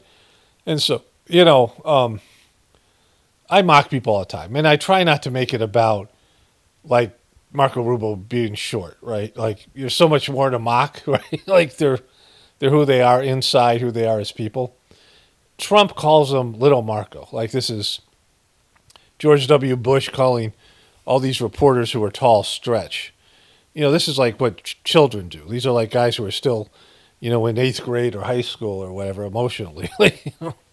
There's plenty of things to mock if you want to mock, the lying, the deception, the fucking taking shekels, the being a sellout, all this stuff that they do, the fucking demonic bullshit. You don't have to call him short, but that's what Donald Trump rolls. And then Marco Rubio say he might be a big boy. And but I think that the message here should be for the world. Look, the president doesn't go out looking for people to pick fights with. He's not. That's all he fucking does. Right? That's all he has done through his whole career. And he wants to get along with everybody. As long as they kiss his taint and do exactly what he wants, right? Because this is about Venezuela not bowing to the United States and, selling their oil and, having American companies in there and all these other things. Which is, you don't believe in democracy. You don't believe in the sovereignty of the Venezuelan people to decide for themselves who's their leaders, right? They're not going to open it up to democratic run elections. They're not going to they're not going to have a democratic election. They're going to install a puppet that's going to capitulate to the United States. That puppet's going to fail because nobody's going to want that shit. They're not going to like the person that America puts in there, and they're going to loot the fucking country, and the country's going to go south, and then this whole thing's going to turn into a mess, and before you know it, there'll be some kind of hostile element over in Venezuela, and it's going to be a problem. It's going to come back to kick America in the ass, like all these other, like what they did to Iran, the CIA years ago with Operation Ajax, and all these other regime changes and bullshit they've done. They failed every time. He'll be long since dead, probably, by the time this all ends up. And he doesn't give a shit. He won't be president. It'll be somebody else's problem.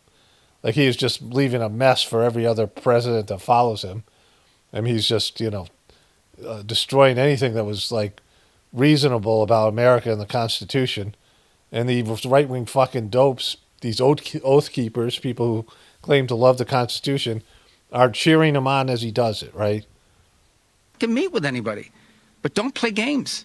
Don't play fucking games. Don't play games. Don't play games. I said don't play the games. He played games. Big boy. He's trying to be a big boy.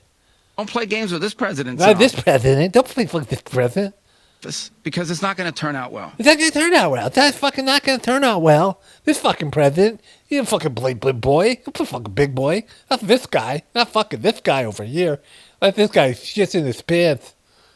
And so I hope that, I guess that lesson was learned last night, and we hope it'll be instructive moving forward. Hey, everyone. Tough guy. We're fucking tough guy. All right. Let's watch a little bit of the Trump thing. I think we got enough, but I'll watch 5 more minutes of that. Now face American justice. Maduro and Flores have been indicted in the Southern District of New York. Let's move forward here a little bit. Now, and what people don't understand, but they understand as I say this, we're there now, but we're going to stay until such time as the proper transition can take place. So we're going to stay until such time as we're going to run it, essentially, until such time as a proper transition can take place. As everyone knows, so what does that mean? What is a proper transition? Again, nobody asked you to do this. And so, this is, if I was China, I would just go take over Taiwan and all these other, anything that they have over there, those little fucking islands over there that they claim a right to, that are allied to the United States, just take them over. Like, you're going to do this to Venezuela, we're going to do, like Russia's doing with Ukraine, just be like, everyone's like, fuck you. We're not going to worry about what the UN says or what anybody says. We're just glomming every bit of resources we can. Business in Venezuela has been a bust, a total bust, for a long period of time.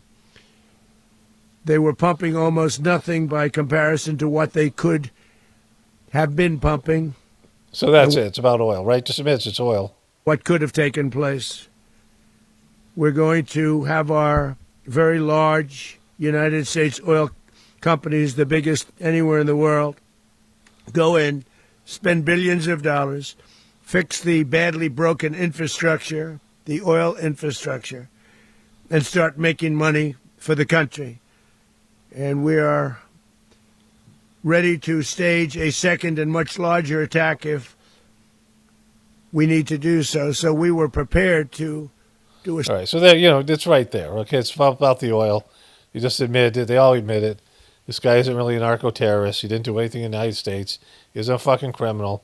He was just in their way to take over a business in a foreign country. So, if you don't understand how fucked that is and how that tells you everything I've been saying for years, we are an empire. We are an evil empire. This is like Darth Vader shit, right? This is evil empire shit. Look at it. Look at fucking Fish Boy. Look at fucking Fish Boy. Look at fucking little Marko and Fish Boy. All right. And he wants to play big boy with the big boy pants and big boy diapers. All right. Okay. So I just realized that this video is not going up till Tuesday. Monday's the day I would take off. I want to make another video on my other channel. So I'll probably do that today or tomorrow early. And then finish this video up on the following day. So I originally thought this was going up today, but that's stupid because I already have a video that I just uploaded for today. And so anyways, Operation Delegitimize Mitch seems to have backfired rather spectacularly. Hope you guys are excited for Monday's episode, as am I. Fuck no, I'm not. I already said I wasn't going to watch her, and now I got sucked back in to listen to her bullshit. Like her mannerisms and everything. I talked about this when she first started talking about this Chua, this guy Mitch. Like I was like, I'm done. I can't watch her bullshit anymore. It got away from the funny stuff and the good stuff to do with TPUSK. The whole thing is a fraud. She's a fraud, the whole thing. But I'm going to have to watch this one because I'm going to have to document or watch her not talk about the videos. I'm not going to show you the video clip here. And I guess, it'll be in this video because this video will go up on Tuesday. So I'm going to, be doing a lot of stuff. Well, maybe, I don't know. I don't know how it'll go. Maybe I'll just put this up Tuesday morning and then I'll do that part tomorrow on Tuesday for Wednesday. Who knows how this will go. You'll know one way or another. No, well, I'll probably just come back and say something after watching the show at 5 o'clock. And then put the video up. I'll add one little thing at night and then that's how I'll do it. Because unless she addresses the video, unless she says the videos are fake, and there are two videos. There's one where Mitch is being interviewed and he makes up this story that makes no fucking sense at all about his wife locked him in this is a special forces guy. His wife locked him in the garage, lured him into the garage and locked him in there. So he's imprisoned in the garage. Then she came back with a hammer, broke his thumbs, broke his feet, and fractured his skull. And then he calmly walked over to a bunch of cops who arrested him for abuse with a hammer. And cops who just happened to be sitting there. And just the story itself, as soon as that came out, you should have known you're fucked because that's a delegitimized story, right? And the documentation is he's arrested for, kind of being menacing with a knife, with a hammer, with his wife, in which he wasn't really. He was being such a putz and hitting the car that they both own. They looked like they were both performing for the camera. You've seen the video because I've shown it like fucking twice in the last 3 days. The last 3 videos, I think I've shown it in each one. I think I've shown it at least twice or 3 times. And then I'm going to show it again once she doesn't address it. Because, the second part is him with the hammer. He doesn't look like a special forces guy. And he's just like being a whiny little bitch. And, the whole thing's just ridiculous. Right? And so, is she going to say those videos are fake? The interview is fake? Because the interview isn't fake. He did the interview and then this other thing. So she's probably not going to talk about these things at all, right? She's going to probably talk about some fucking new documentation she has, which means she totally sucks because she hasn't talked about this at all. And she knows she has to address it. She's getting fucking hammered. And she can come out and just say I was wrong about this guy. And then she loses all credibility. but she already lost all credibility. And she's getting punked by fucking Alex P. Jones. I mean, the whole thing is just like hysterically bad, but it's, not hysterical. So that's where we are with Candace J. Owens.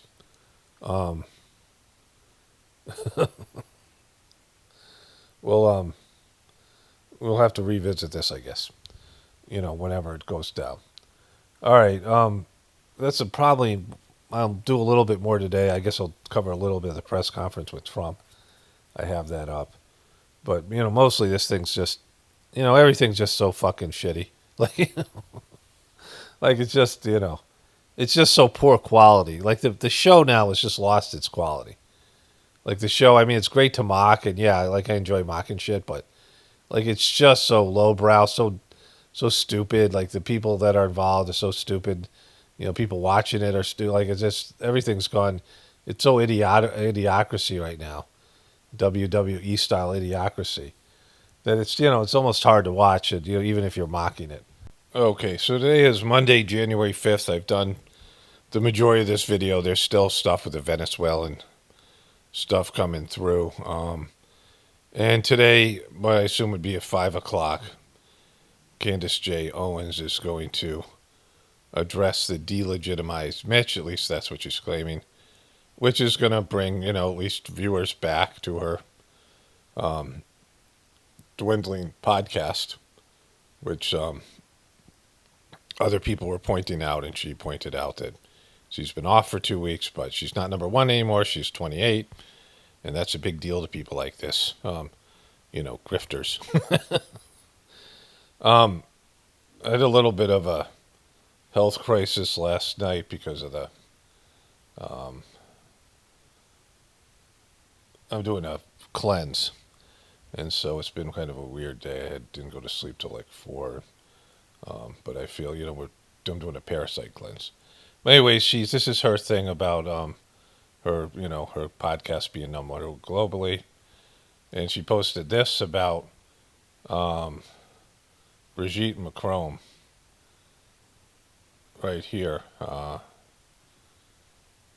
Right here they are, this Brigitte Macron person. She was talking. Jugement. Demain, c'est le harcèlement. Le cyberharcèlement. Après, j'en ai un autre contre les deux femmes qui sont en train de jouer avec ma généalogie en prête. So she's back on this. And she's got other posts about Macron here. And MK Ultra stuff. And then the thing from Starlink, which must be an ad. And then Dave Smith talking about Venezuela. And then this post by somebody who deleted their post, or somebody did, and it's Israeli account judging by its tweets, and then Operation Delegitimize Mitch, which I showed you yesterday, has backfired spectacularly. So it's just going to come down whether she mentions the videos, talks about the videos, which I doubt she will. I'm assuming she's just going to talk about her new evidence and whatever to her dumb audience who isn't aware of the videos, hoping they're not aware of the videos, and just, But I'm aware of the videos, and you're aware of the videos, and there's no way to legitimize Mitch after that, right? The name of this video, which I told my wife last night, was yesterday, and you'll already know because you'll be watching it. This portion of the video that Candace has got 99 problems and Mitch is all of them, right? She's got a Mitch problem. All right, so we'll wait for that. I'm going to edit the video now, so I'm ready to go when it happens here. And I'm going to work on a video for my other channel today, which I'm going to include some Will Smith stuff. It's probably a small video for my Apocalypse of the Future, for my Apocalypse Now channel, because Mondays, this video won't be out till tomorrow morning, so there'll be no video here Monday, which which is already passed for you. So, but you guys know the schedule. But anyways, there'll be a video on my backup channel, probably like 10 or 15 minutes long. It seems like that channel always is,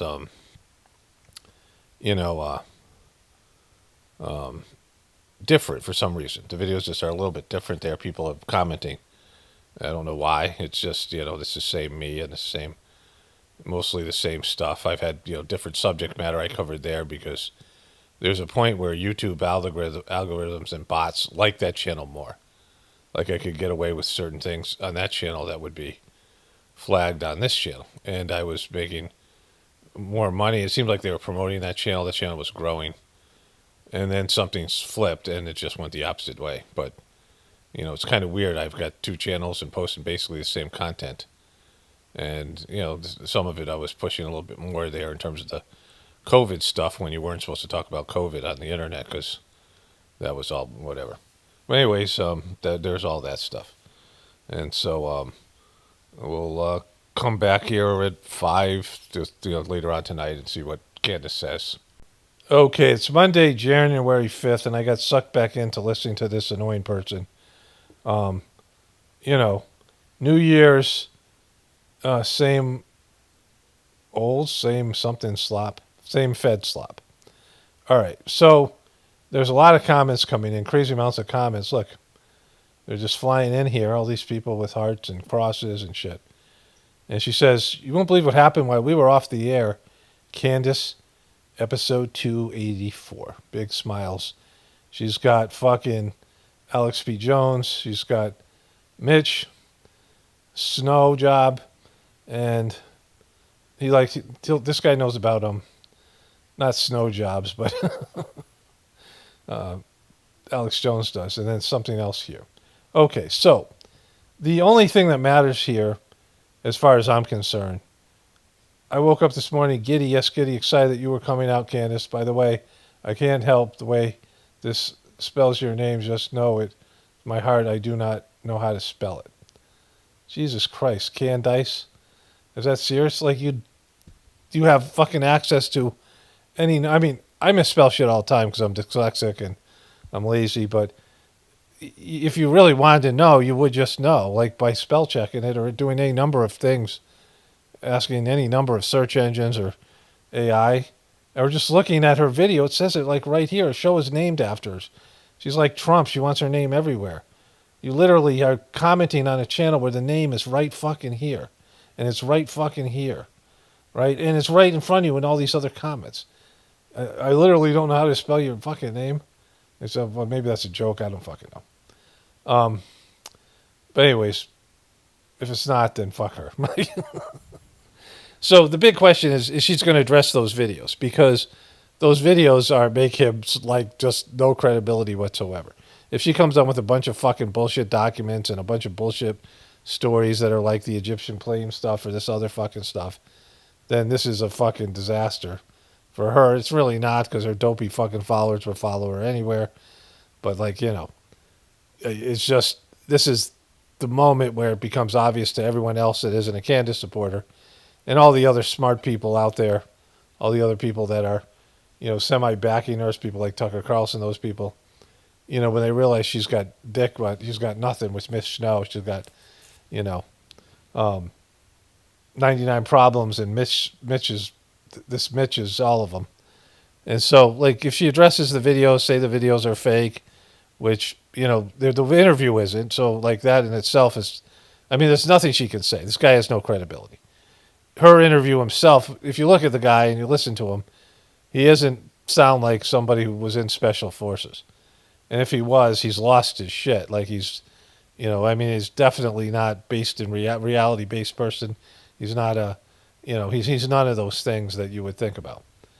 But anyways, we'll come back to this because hopefully she'll show the videos and she'll explain the video and talk about the video. But if she doesn't, then there's nothing she can say. Like this, if she dodges the video and she dodges how this guy's completely not credible, then there's nothing for her to say or do.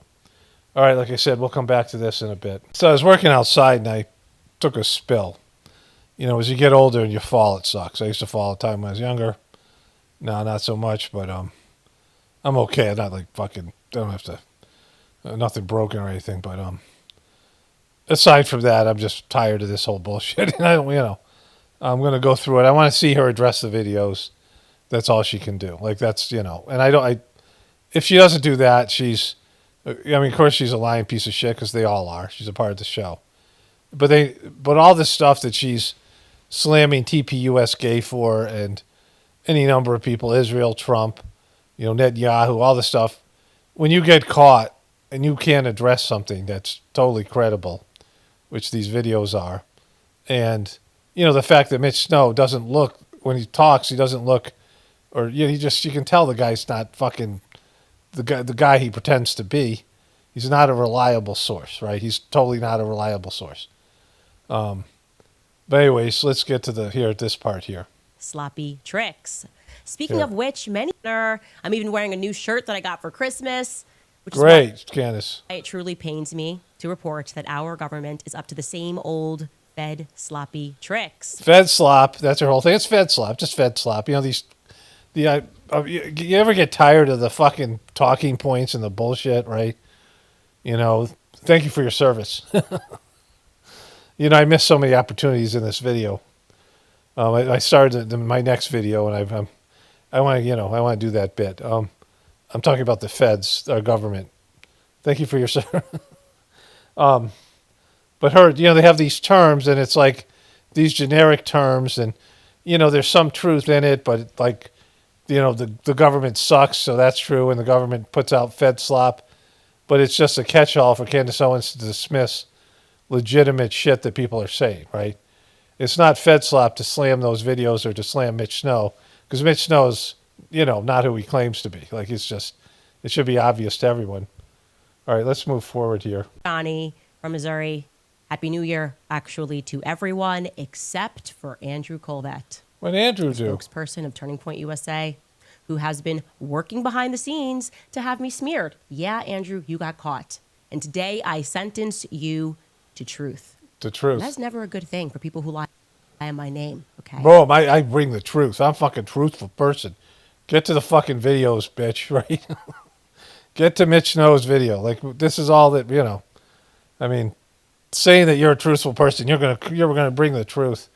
Coming out here, you should be, like, she talked about how these people just get up and lie in one of her videos, which is, compelling argument. Like, makes sense because people will all, most of us can identify with this. People who just come out and they've been caught and should be humiliated, right? When you've been exposed and you've been embarrassed, and you should just like go into hiding, and you're like, oh man, like something comes out, and and these people come out and they just lie. And she talked about how like she couldn't do that. And so Mitch Snow is obviously fucking a mistake. You made a mistake with him. And there's just one thing you can do is admit that you made a mistake. That you trusted this guy and you shouldn't. But that comes to your judgment. But you already had bad judgment because you trusted Charlie Kirk, who was a shackled up piece of shit who supported, support isn't a strong enough word, a genocide, right? He was proponent of Israel doing what they did to the Palestinian children, and he took shekels to do it, lots of $100 million, hundreds of millions of dollars of shekels. And Trump, who turned out to be a real piece of shit, more so now than ever, everyone should know this, and you supported him. More than support. So your judgment has been shitty, and she is, she's got all these friends like Andrew Taint and, all those other guys, Russell Brand. She's got a lot of people who are accused of things or who are, just piece of shit, right? That she defends. And her husband's all buddy-buddy with them. He seems to be a real piece of shit. And so, like you're no better than Andrew Colvett or any of these other people. And you have the opportunity to do this the right way. And, and you treat your audience like shit because you're just leading them astray. Anyways, let's find the fucking, if she addresses the videos here. All right, so this is classic Candace Owens. She talks about Andrew Colvett. She's got something. And I didn't watch that part because it's not what I'm here for. I'm just trying to get through. She's so fucking annoying. But she's got something, Andrew Colvett. But she's, when she releases it, maybe later on in this video, maybe sometime in the future. But she teases, I got something secret. She has all these things. Just release them all. She talked about how she had one of these poison pills that if she dies, all this information will be released, right? You know, one of these, whatever they call, poison pill is one thing they call it. Now there's another term for it. But, you know, it's information that'd be damaging to God knows whoever. And she's given it to various people. If she suicides herself, she wants this released. Why not release it now? Why not just fucking tell the truth? Just open up and just, she holds these things forever. She says she baits people into things or whatever, but it's really to keep her audience like she's got stuff. I got information I'm not telling you right now. And then she gets into whining about how she's, persona non grata and she's the enemy number one and history won't remember her and how she's embracing it. That bullshit victim stuff. But this is how she mistreats her audience here. Things, I should add. But there was one solitary thing that happened at AmFest, which was the straw that This is so annoying. broke this camel's back. What do you guys think it was? I don't know. Are you going to fucking tell us? Are you going to fucking tell us? Or tell me you're going to fucking tell us. What do you think it was that happened at AmFest that just sent me over the edge? Before we hone in on that detail, I think... Yeah, so when are you going to do it? In this episode? And most of the time she never tells you, in the episode itself, and maybe never tells you at all, right? She said that she has information about how Tyler Boyer was hitting on male interns and other people.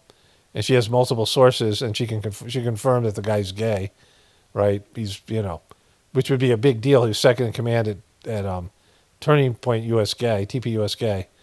But, she's got all this shit she says she has, just like Alex Jones, and never releases it. Never shows you any documentation, and sometimes never tells you this. What do you think this is? What do you think? I'm gonna reveal this big fucking cliffhanger. What do you think it is? All right, we'll come back to that. What could you possibly have to say? Just say it fucking now, right? And people are like, oh, that's nothing. Who gives a shit? But she's got something happened at AmFest. It sent her over the edge, and now everyone's like, well, Candace, tell us what is it? Like these people who withhold information. They have this, the borderline personality disorder is big on, and not being able to bring stories to an end or a close, and they just drive people nuts by doing this kind of stuff. It's, nefarious and it's, intentional, and they just, people hang on their every word because they, there's all these mysteries and people's minds need resolution. So it's really, it's offensive to your audience to do this kind of bullshit. It works. It's a way to suck people in, but it's not genuine. It's not truth. It's manipulation. Okay. So she brings in Tim Dillon, who criticizes TPUSK, and then she talks about how they, here, this part right here, her thing that drove her bonkers, is it here? Let me go back. I saw it right here. Is when they had this thing right here. So they recreated the thing where he was shot, right? And that just so drove her over the edge. And then she talks about that and how they're not human beings over there. She brings Tim Dillon back in there, this loudmouth fuck, and he, criticizes TPUSK, and she's trying to ride on his back, his legitimacy. Then she brings him back in here, and this is all. I don't know how long this is. It's about an hour. The first thing you would address was the videos. Videos broke that made Mitch look like a fucking idiot, and she's running this guy. Here. It is the denial of truth that has delivered you here into nothingness, into emptiness. Okay, so yeah, we all know TPUSK sucks. Nobody's denying that. They're already done. They're already cooked, and they're not cooked by you. You participated in it, but they cooked themselves.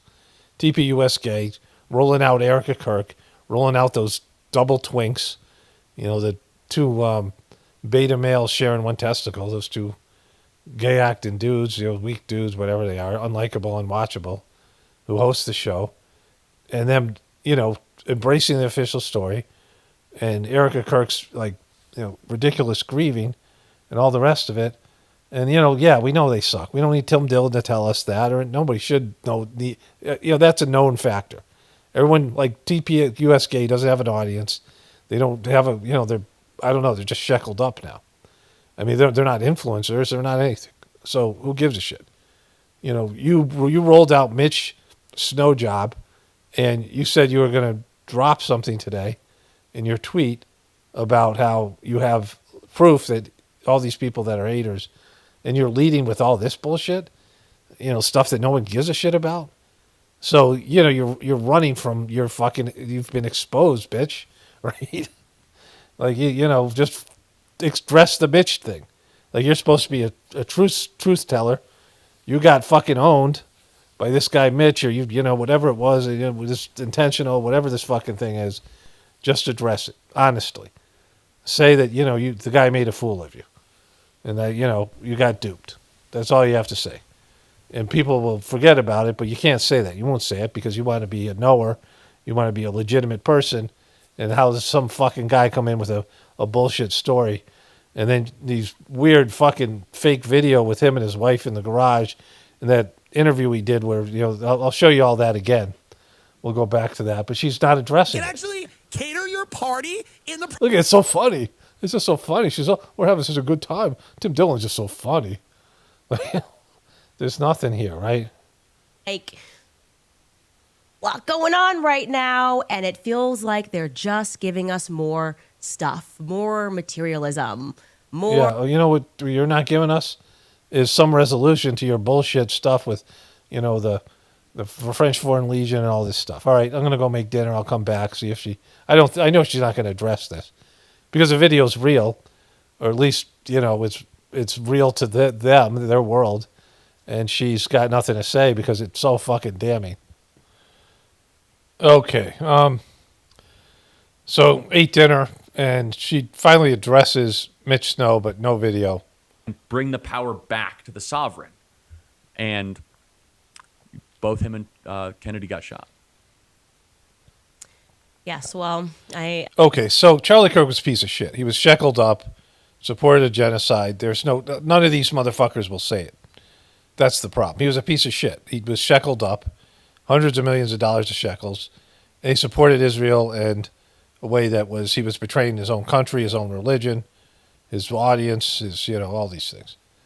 And, to take shekels. And so there's nothing here. Like that's, he took a bunch of shekels and he turned on Israel because he losing his audience. And they were like, fuck you don't do that. And then now he's gone. So, that's all you need to know, right? That's the whole thing. Whatever happened in there to him, wherever he is, whatever happened, whatever's gone on, it's something to do with that. I am just in many ways, I think it would just pain Charlie to see everything that's happened since he passed. I think it would just pain him to see what Trump has it's too bad. He's become a deep state, obviously. Oh, I missed that. I should have showed you that. Kennedy got shot. Right. I was contacted in Fort Huachuca on my show. Yeah. Admittedly, I saw what happened after we brought up Mitch Snow. Well, she said that Trump, here. Well, I don't need to go back, but she said Trump became the deep state. You saw it, you heard it. I kind of shit on it, but it was there. She said Trump is always the deep state. He was the deep state before he was a politician, because there is no deep state. It's there's them and us, and Candace is a part of the them, right? These are people in the show. There's different levels and there's different whatever. We're all participating in one way or another, and some people are shackled up. Some people are, they're owned, they're handled, they're out there, they're in front of people, they're promoted, and Trump is one of them, and so is Candace Owens. So no deep state. Like, just stop saying that bullshit. These taglines. Okay, so let's recap what happened in case you forgot. I mentioned Fort Huachuca on my show, and apparently the world exploded and imploded at the exact same time. The story was pretty simple. Okay, that's silly. Like, the story was fucking ridiculous to start off with. And you were jumping all over the fucking place. You yourself said you were praying to God to bring something to you that was legitimate. Like, that was something that was a smoking gun. Like, that was something that was factual. That was you. You said that. And somebody dropped a note. You could talk to Mitch Snow, and you went and talked to him. You bought it hook, line, and sinker. I mean, that's the story. Maybe there's, you're being handled, and this is part of it. But that's what you said. And it was ridiculous stories from the very beginning. It made no sense. And you're already out there with the fucking Egyptian planes. What happened to them? The fucking French Foreign Legion. What happened to them? What happened to the DuPont family? When the French, the Macrons being a part of this. I mean, you're just throwing more and more names out there and never getting anywhere, right? You're Alex Jonesing this whole fucking thing. And so now there's a video that, you don't need the video. You just need her interview with Mitch Snow to see the guy's a joke, that this is a fucking joke, right? But there's a video out there that's pretty damning.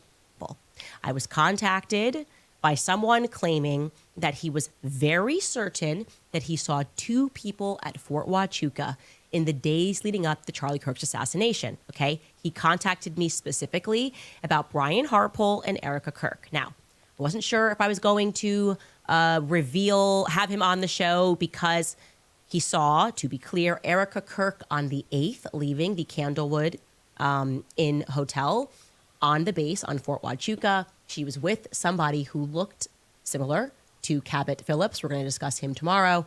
And then they were just leaving the hotel.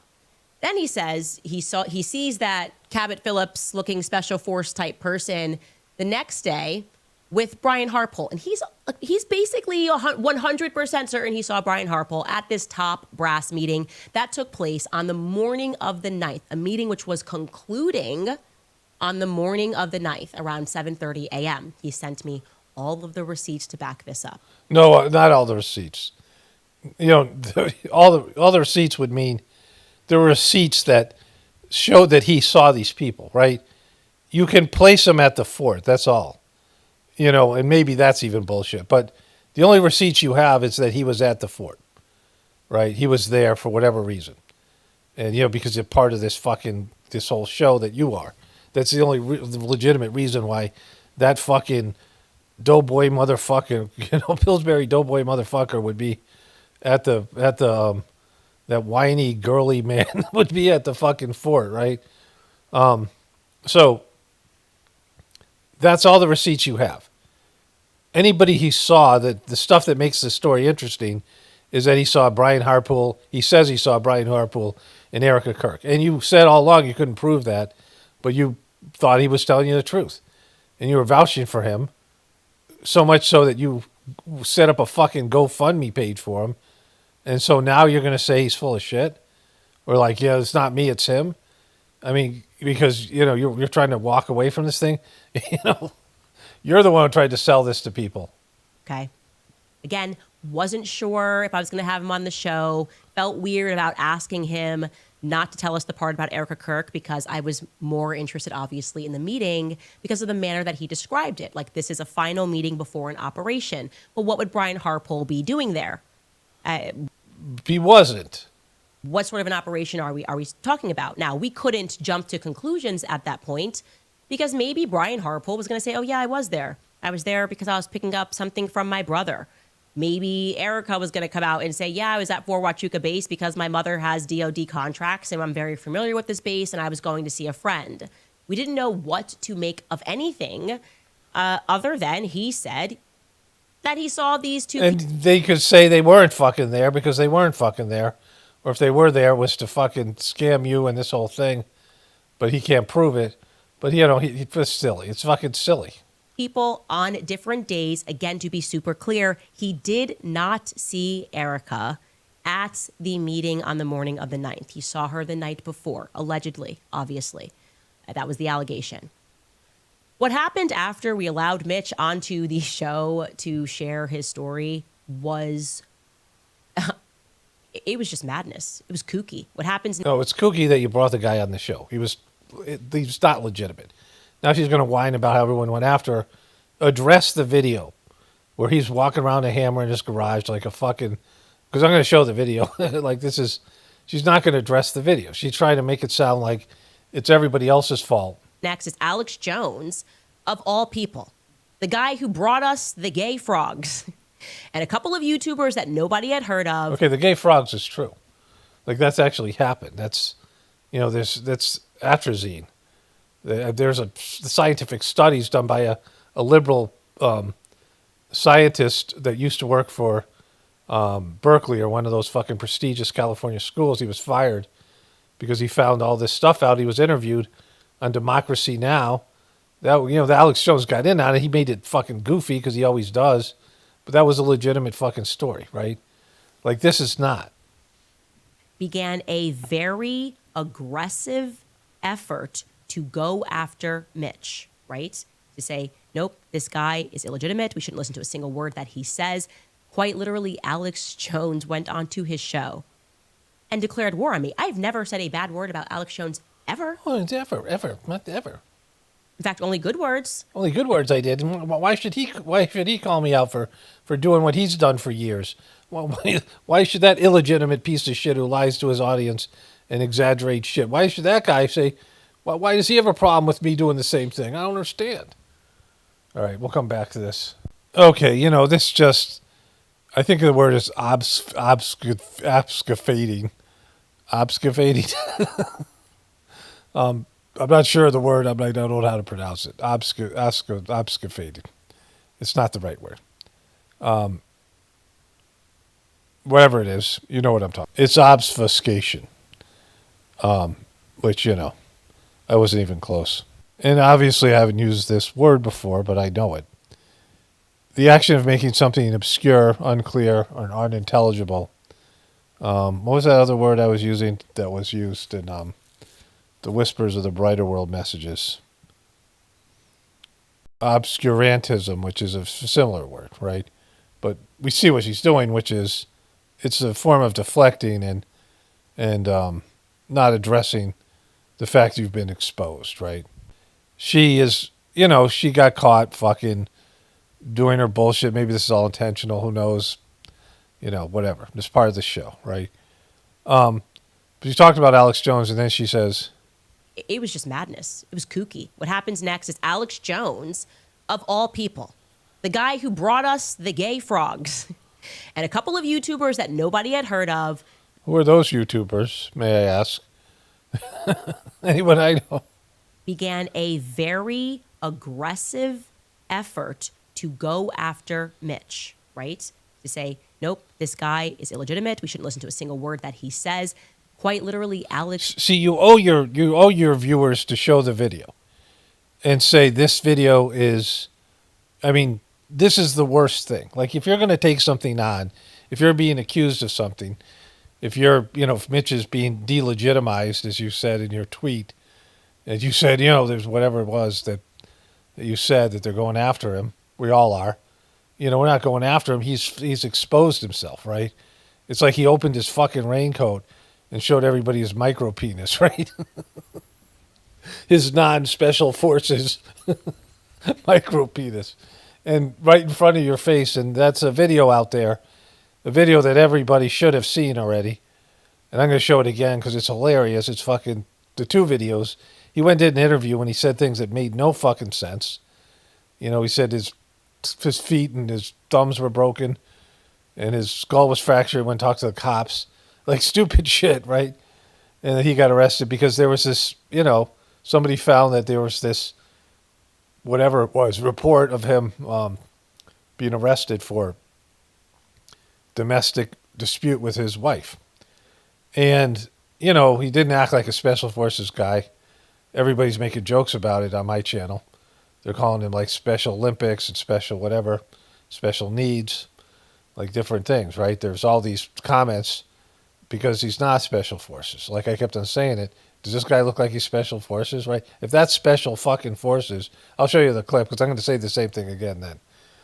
But maybe we should go to the clip here. Let's go to this thing here. Let's watch this. Jones went onto his show and declared war on me. I've never said a bad word about Alex Jones ever.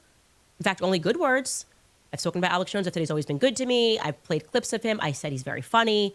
Yeah, see, like, he's a shill now. You guys are... It's funny when, like, you guys are complimentary to each other until you're not. And then all of a sudden, that person's a shill, and my gut told me so, like Alex Jones is going to say. Like, this is what shills do. This is what fucking shills do. They, as long as the other shills are complimentary to them, and they're working in symbiosis, it's fine. And then one of them goes south, and they're like, "Oh, this is a shill," right? They both say it about each other because they're both shills, right? Like they're both, And shill is such a misused word now. These are people who are working or a part of, they're the disinformation agents, the controlled opposition in the system, in the beast, right? A shill is somebody who's outside of it, who's shilling for the people. These people are insiders, so they can't be shills because they're insiders. They're worse than shills. And he's going to act like I've attacked him, never spoke to him about Mitch Snow, nothing. Listen to Alex Jones quite literally declare war on me. And this is over Mitch Snow. Take a listen. I remember saying to them, like I said, I got to investigate her now. I got a bad feeling. I didn't have a bad feeling. God gave me a good brain. I already knew. He gave me a good brain. I dropped the ball. I apologize. She's a globalist agent. I dropped the ball and I failed you, and I'm sorry. I got to follow my gut every time. I've been doing this 30 years, and I haven't learned to follow my gut yet. It's never wrong. It's never wrong, and yet I never follow it. I don't know what's wrong with me. Why do I don't follow my fucking gut when it's always right? It's growing bigger every day. And I saw so much more she did. And I love her people threatening me and all their doxing of people and all that. You think that's going to make me go away? All you did was wake me up. Wake up my gut. My gut knows you guys are full of shit. Nuclear test site waking up Godzilla. So just get your asses ready. Because you want a war? I want your war. I want it all. I want the doxing. I want the lies. I want the attacks. Look at her fake laugh. Look at her weird face. She's crazy. She's a crazy fuck. I'm going to take you on. Because you work for the deep state and the Democratic Party and the CIA and MI6, and I see your ass. So you just get ready. You just get ready. Okay, he went after her husband. I could never find. He went after her husband, which he's not going to address here. Okay, points for you weren't laughing. Entertaining. I have no idea what he's talking about. I don't know. Good luck. I hope you do it. I hope you go after whoever it is. If the attacks are in the room with you right now, Alex, let us know. Okay? I literally have no idea what he's speaking about. I was off air, and Alex Jones was just burying himself, getting fact-checked. People are attacking him because he's lying about what I've said. He's pretending it's personal. Like he and I had a conversation, or like I went after him on the show. Okay, so you're the one who said you declare war on all these people. She said, I want war with everyone at TPUSK and all the rest of them. All the people who weren't doing what she was doing. She said she wanted war with them. Alex got his marching orders. He's a shill. He's a piece of shit, right? Shill is not the right word. These are, like I said, shill is somebody on the outside who gets paid. Who's, I guess they're working for the powers that be. These people are part of it, right? But she said she wanted war with everybody. She said it. And then he started to criticize her, and her dopey fan showed up on his page, whatever it was. Whatever that is, that's whatever it is, right? Whatever he decided to do, whatever, like why he did this, who knows why he did it. He's a piece of shit. That doesn't, her going after her husband, I don't know the way she's gone after people. The way she just went after Andrew Kovic. She wants war with Andrew Kovic, but not Alex Jones. Like, she's making it sound like he just went off the deep end. He's like this all the fucking time. And why did you ever say a kind word about this shill piece of shit, right? This disinformation piece of shit. Like, why were you, it's like these people that come together, like I said, two shills, two disinformation agents that work in symbiosis, and then they go after each other when, one of them blanks or whatever it is. But that's not the issue. I don't know what that is. Then I would eventually find out exactly what it is. First, the efforts from Alex Jones and these YouTubers. Well, first, they played like they were friends with him. So you had this Paramount Tactical account and Valhalla who called up Mitch and pretended to be a brother, like a brother in arms. Yeah, brother, yeah, we're trying to help you. We think, kid could be potentially funded. This is, Paramount Tactical, potentially working with foreign agents, and like, you're one of us. At the exact same time, they had Ian Carroll calling me, and Ian Carroll was being a friend, and he's like, hey, you should get on the phone with them, and you should come out against Mitch, because Mitch is a fraud, and Mitch was never in the military, and it's going to be really bad for you. Like, you need to make a statement against Mitch. So just to make that clear, they're trying to pressure Mitch to say something against me, and trying to pressure me to say something against Mitch, to believe that Mitch was a fraud, and to have Mitch believe that I was Mitch a fraud. is a fraud because you fucking listen to him talk. He's a fraud. Okay. Since she isn't going to show the video, let me show the video. And we don't need to listen to her bullshit here. I'll go through it and see if there's any. I mean, it's late night. I have to get this video up tomorrow morning because it's just, that's the schedule. And it's, I have to go edit it tonight. It's just a pain in the ass. So the more I talk, the more I have to fucking edit, the more of these clips I make. It's not the end of the world, but, I don't really want to do it. It's already 7 o'clock. And so let's show you the Mitch part because that's funny. And this might be the last time I get to show it because she's obviously going to try to walk away from this in some capacity. To show you what actually happened. So this isn't Alex Jones. Somebody sent this to somebody, and then Alex Jones took it, right? Which is kind of classic Jones. Catch that Mustang. Stop it! Touched it.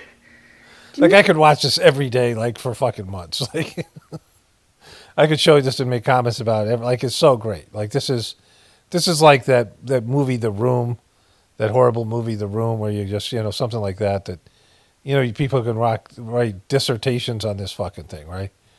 But this guy... Not hit my Mustang. Irritate me all you want. You're ruining our relationship because you gave your keys to your cousin. I didn't give... So again, they're performing for who? Like, who are they performing for?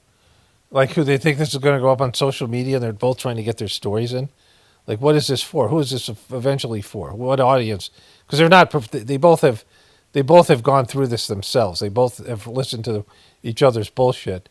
Like, he's already said this. Like, he said this to her already. Like, if this was a legitimate fight, he had already said this to her, and she came in and decided to tape him, right? But this fucking guy... My keys to anybody! You're the one who asked him to mess with your car. I haven't touched this car in forever. It's forever been in my way. I'd like it out of the way.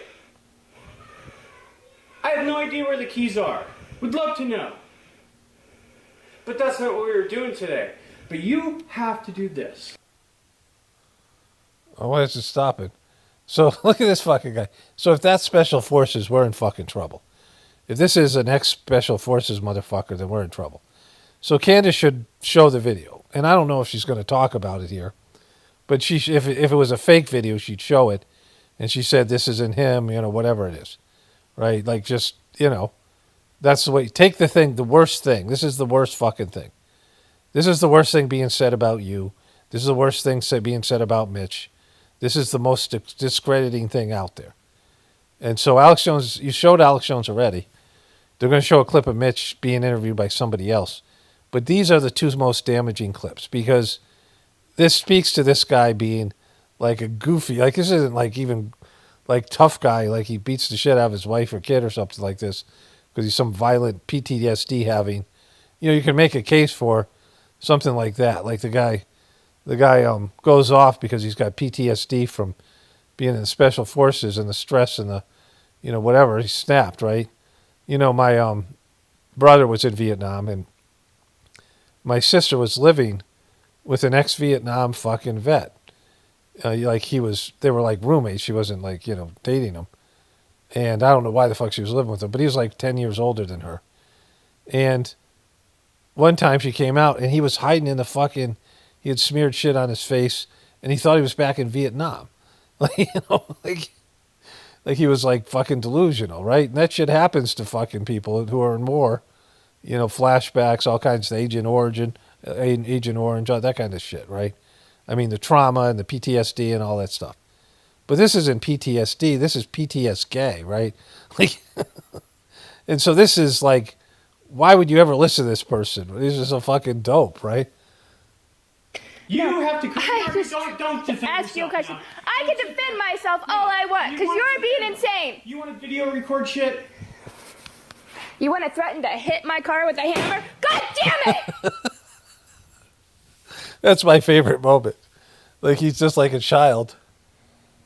Marriage over, Mitch. Goodbye. Don't. Then you stop it. You know what? Do it all you want. Go ahead. I don't want to. I don't want to. It's all great. I want you to fucking start treating me better than you treat this car. This is how you treat us. Okay, so, this guy, this speaks to his credibility, right? Like, when he first started talking, when I heard the story, and this guy didn't exist as a person. He was just some guy that she had talked to. And when she started to tell his story, Candace Owens, it was like, this fucking story's ridiculous. Why are you even telling this story?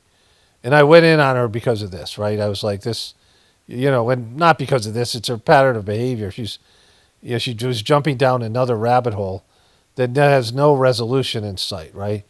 Like, if she has information about Tyler Boyer, then expose it. Like, if you have information about Andrew Kovic, then give it up, right? Just get it out there. Just keep on doing shit like that. Destroy TPUS gay, whatever it is. But in that, you have to destroy Charlie Kirk because, he was a part of that shit. He was the biggest shekel taker ever. There's nothing here. There's nothing worth saving. TPUS gay always sucked. When Charlie Kirk was running it, it sucked. Charlie Kirk was a shackled up piece of shit. Alex Jones has always sucked. And, all these people have always sucked. And so Candace Owens has always sucked. There's nothing new. They all back Trump. Trump is fucking, it's like just all of the shit that Trump's doing. And so it's like, there's nothing here. You guys are just, moving around turds. You guys are like playing chess with turds and just moving them around the board. And like, they're indistinguishable.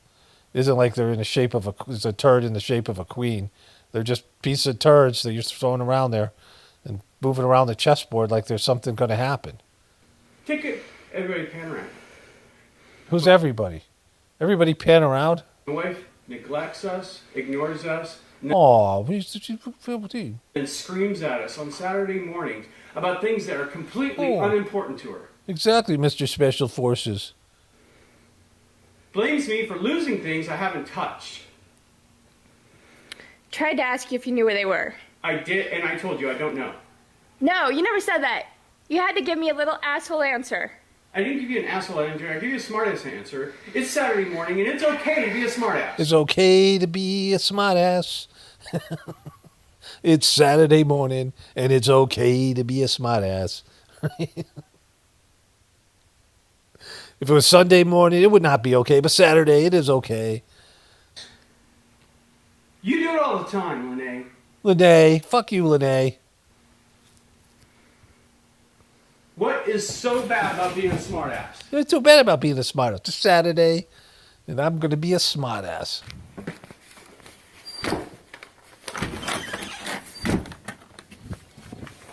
You do. Yeah, I've never done crap like that, Mitch. Yeah.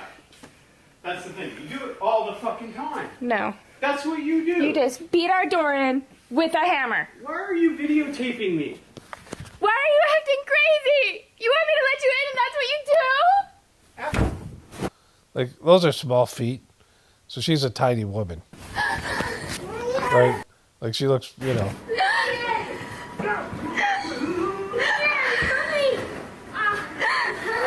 She's crying. She's fake crying like Erica Kirk. And on that morning, she, was loading up the vehicle to go for this meeting. She came out and acting real kind. She took my keys, she took my phone, she went back inside and forced me to go back in and find out what was going on. Lures me to the garage that she pre-set up to be like a little prison. I mean, I didn't smell any of that coming. I didn't trust my gut. My gut was telling me. My gut was telling me, don't go in the garage. She set it up. It's a trap. Like, this is a fucking moronic bullshit, right? Look at that weird little fucking kid. What's wrong with these fucking people, right? And so this guy has no credibility now. He has zero credibility because even if that video wasn't out, the one we just saw with the hammer, his story doesn't add up here. She broke the garage doors. Hoarded stuff was stacked against. It's Case Espinata, One New Earth, and Truth Stream Joe. Against the windows and the other doors. And she lured me in there and attacked me. Hit me with a hammer and break my thumbs, my feet, back of my skull. And I got the hand. What year was this? That was 25 June 2016. So this is how long this has been going on, and just so I mean, the fucking bitch, right? Breaking his thumbs. He had hammer wounds. It's right, 2 broken thumbs and hammer wounds. everyone know, Mitch is still trying to get a He's fucking wiping his brow as a sweat. divorce. This has been going on almost 10 years, and you're still Okay, not. so he's going to get into. We've seen this a number of times. He's going to talk about how there's cops just sitting outside. He limped out there with 2 broken feet, 2 broken thumbs, and a fractured skull, and they arrested him and charged him, and he's addressing that. And he's a big victim story. And, the video with him being interviewed with Candace Owens, none of it's believable. The guy's not credible. Like, the story is not credible. It's making a joke of the thing. And he can't prove that these people are there. But they can have alibis, which apparently they do, according to Alex P. Jones.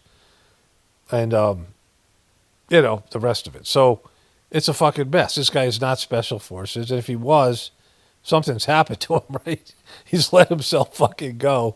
I don't even know what special forces means, right?